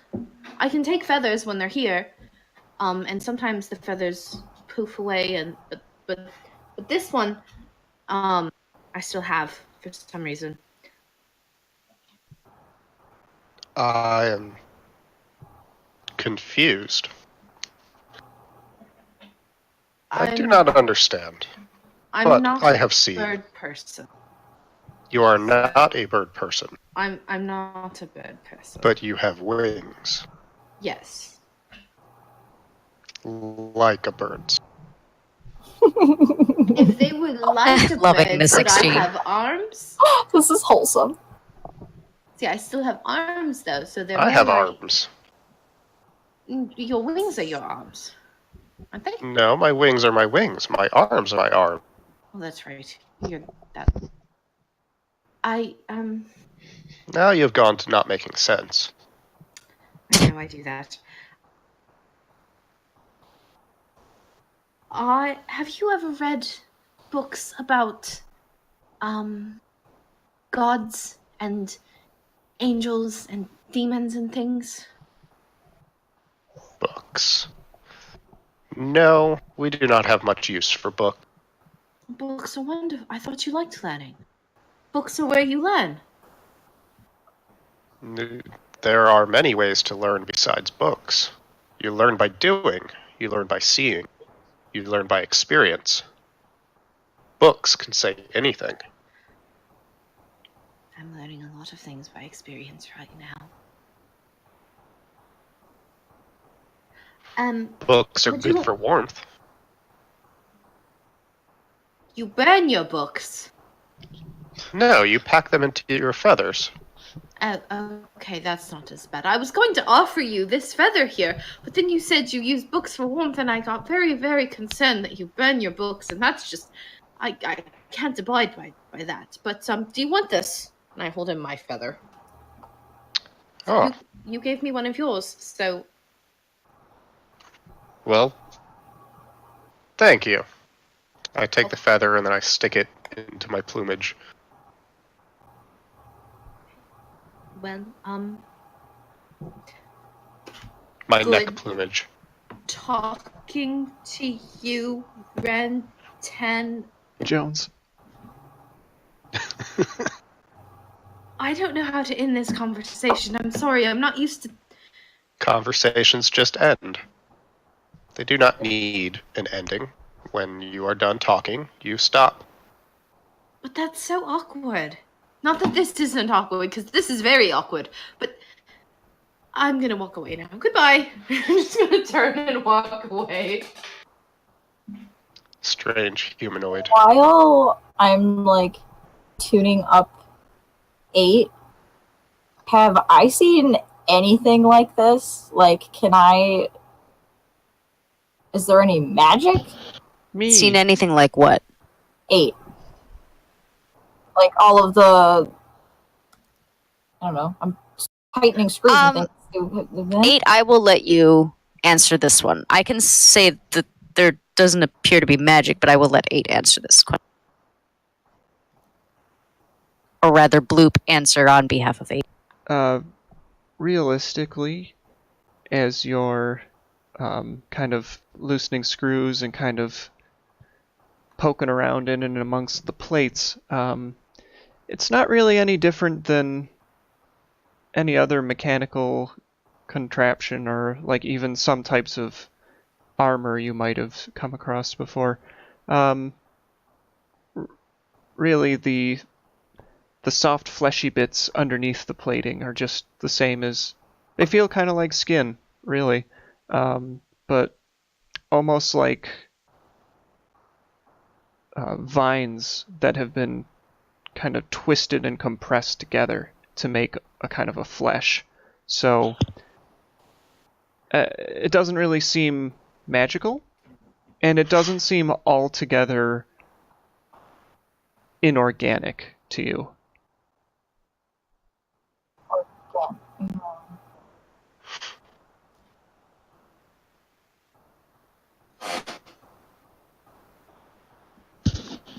Did you pick your colors? No, the those were plates? given to me by my mother. Thank you. She told me the same They thing, suit you. but I think it was just because she liked the color. Yeah. I would Well, that like means to she think likes so. you, right? I did take good care of her.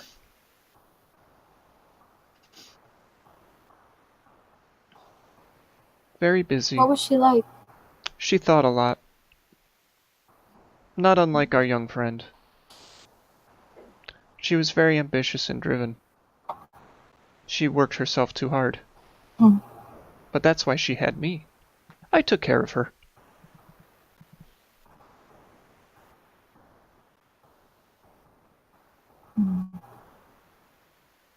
What was she busy with? Unfortunately, What I did she cannot do? really tell you that. The memories I have of my mother are fleeting. I don't know exactly what she worked on, but she left notes behind. Was it that? Most of them were scribbled, hard to follow.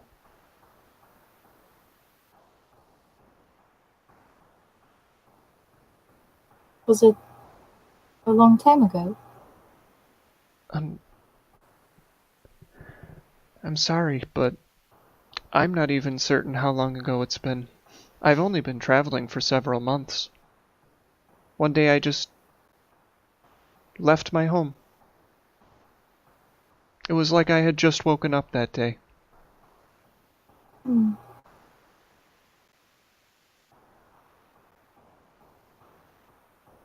That's curious. Yes, it is. Hmm.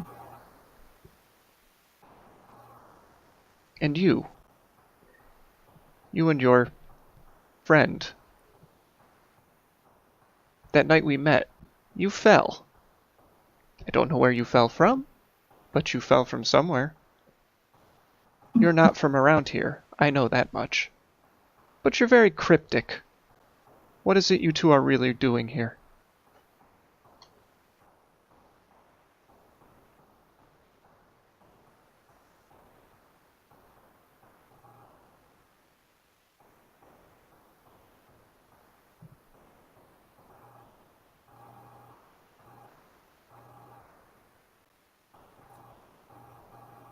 Trying to find some place safe.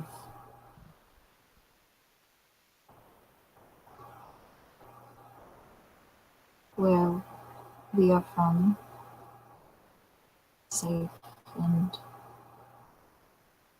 even a few days ago, I don't know if we're even safe here, so.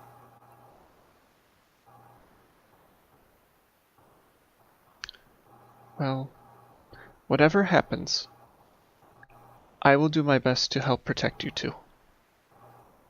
We are now friends. And that is a safety in and of itself.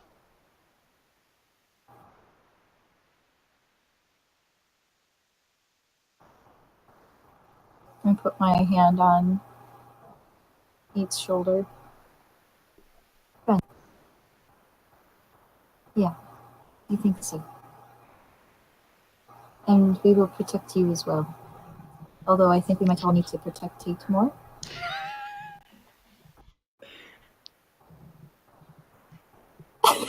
I heard that. Sorry. I think that would be a perfect spot to call it for this evening. So I want to thank you guys for everything you went through today. Freda, thank you for guest starring as Rantan. Thanks for Appreciate having the me. humor and all the interactions. I'm sure Tate will be reeling from his interaction with a bird person for quite a while. People. Yeah, so to the audience, our next session is going to be April 20th, 8 o'clock Eastern Standard Time. You can join Jokul, Riala, 8, and Tate and myself to see where the adventure leads our party members. So everybody have a good night, and we'll see you next time. See ya.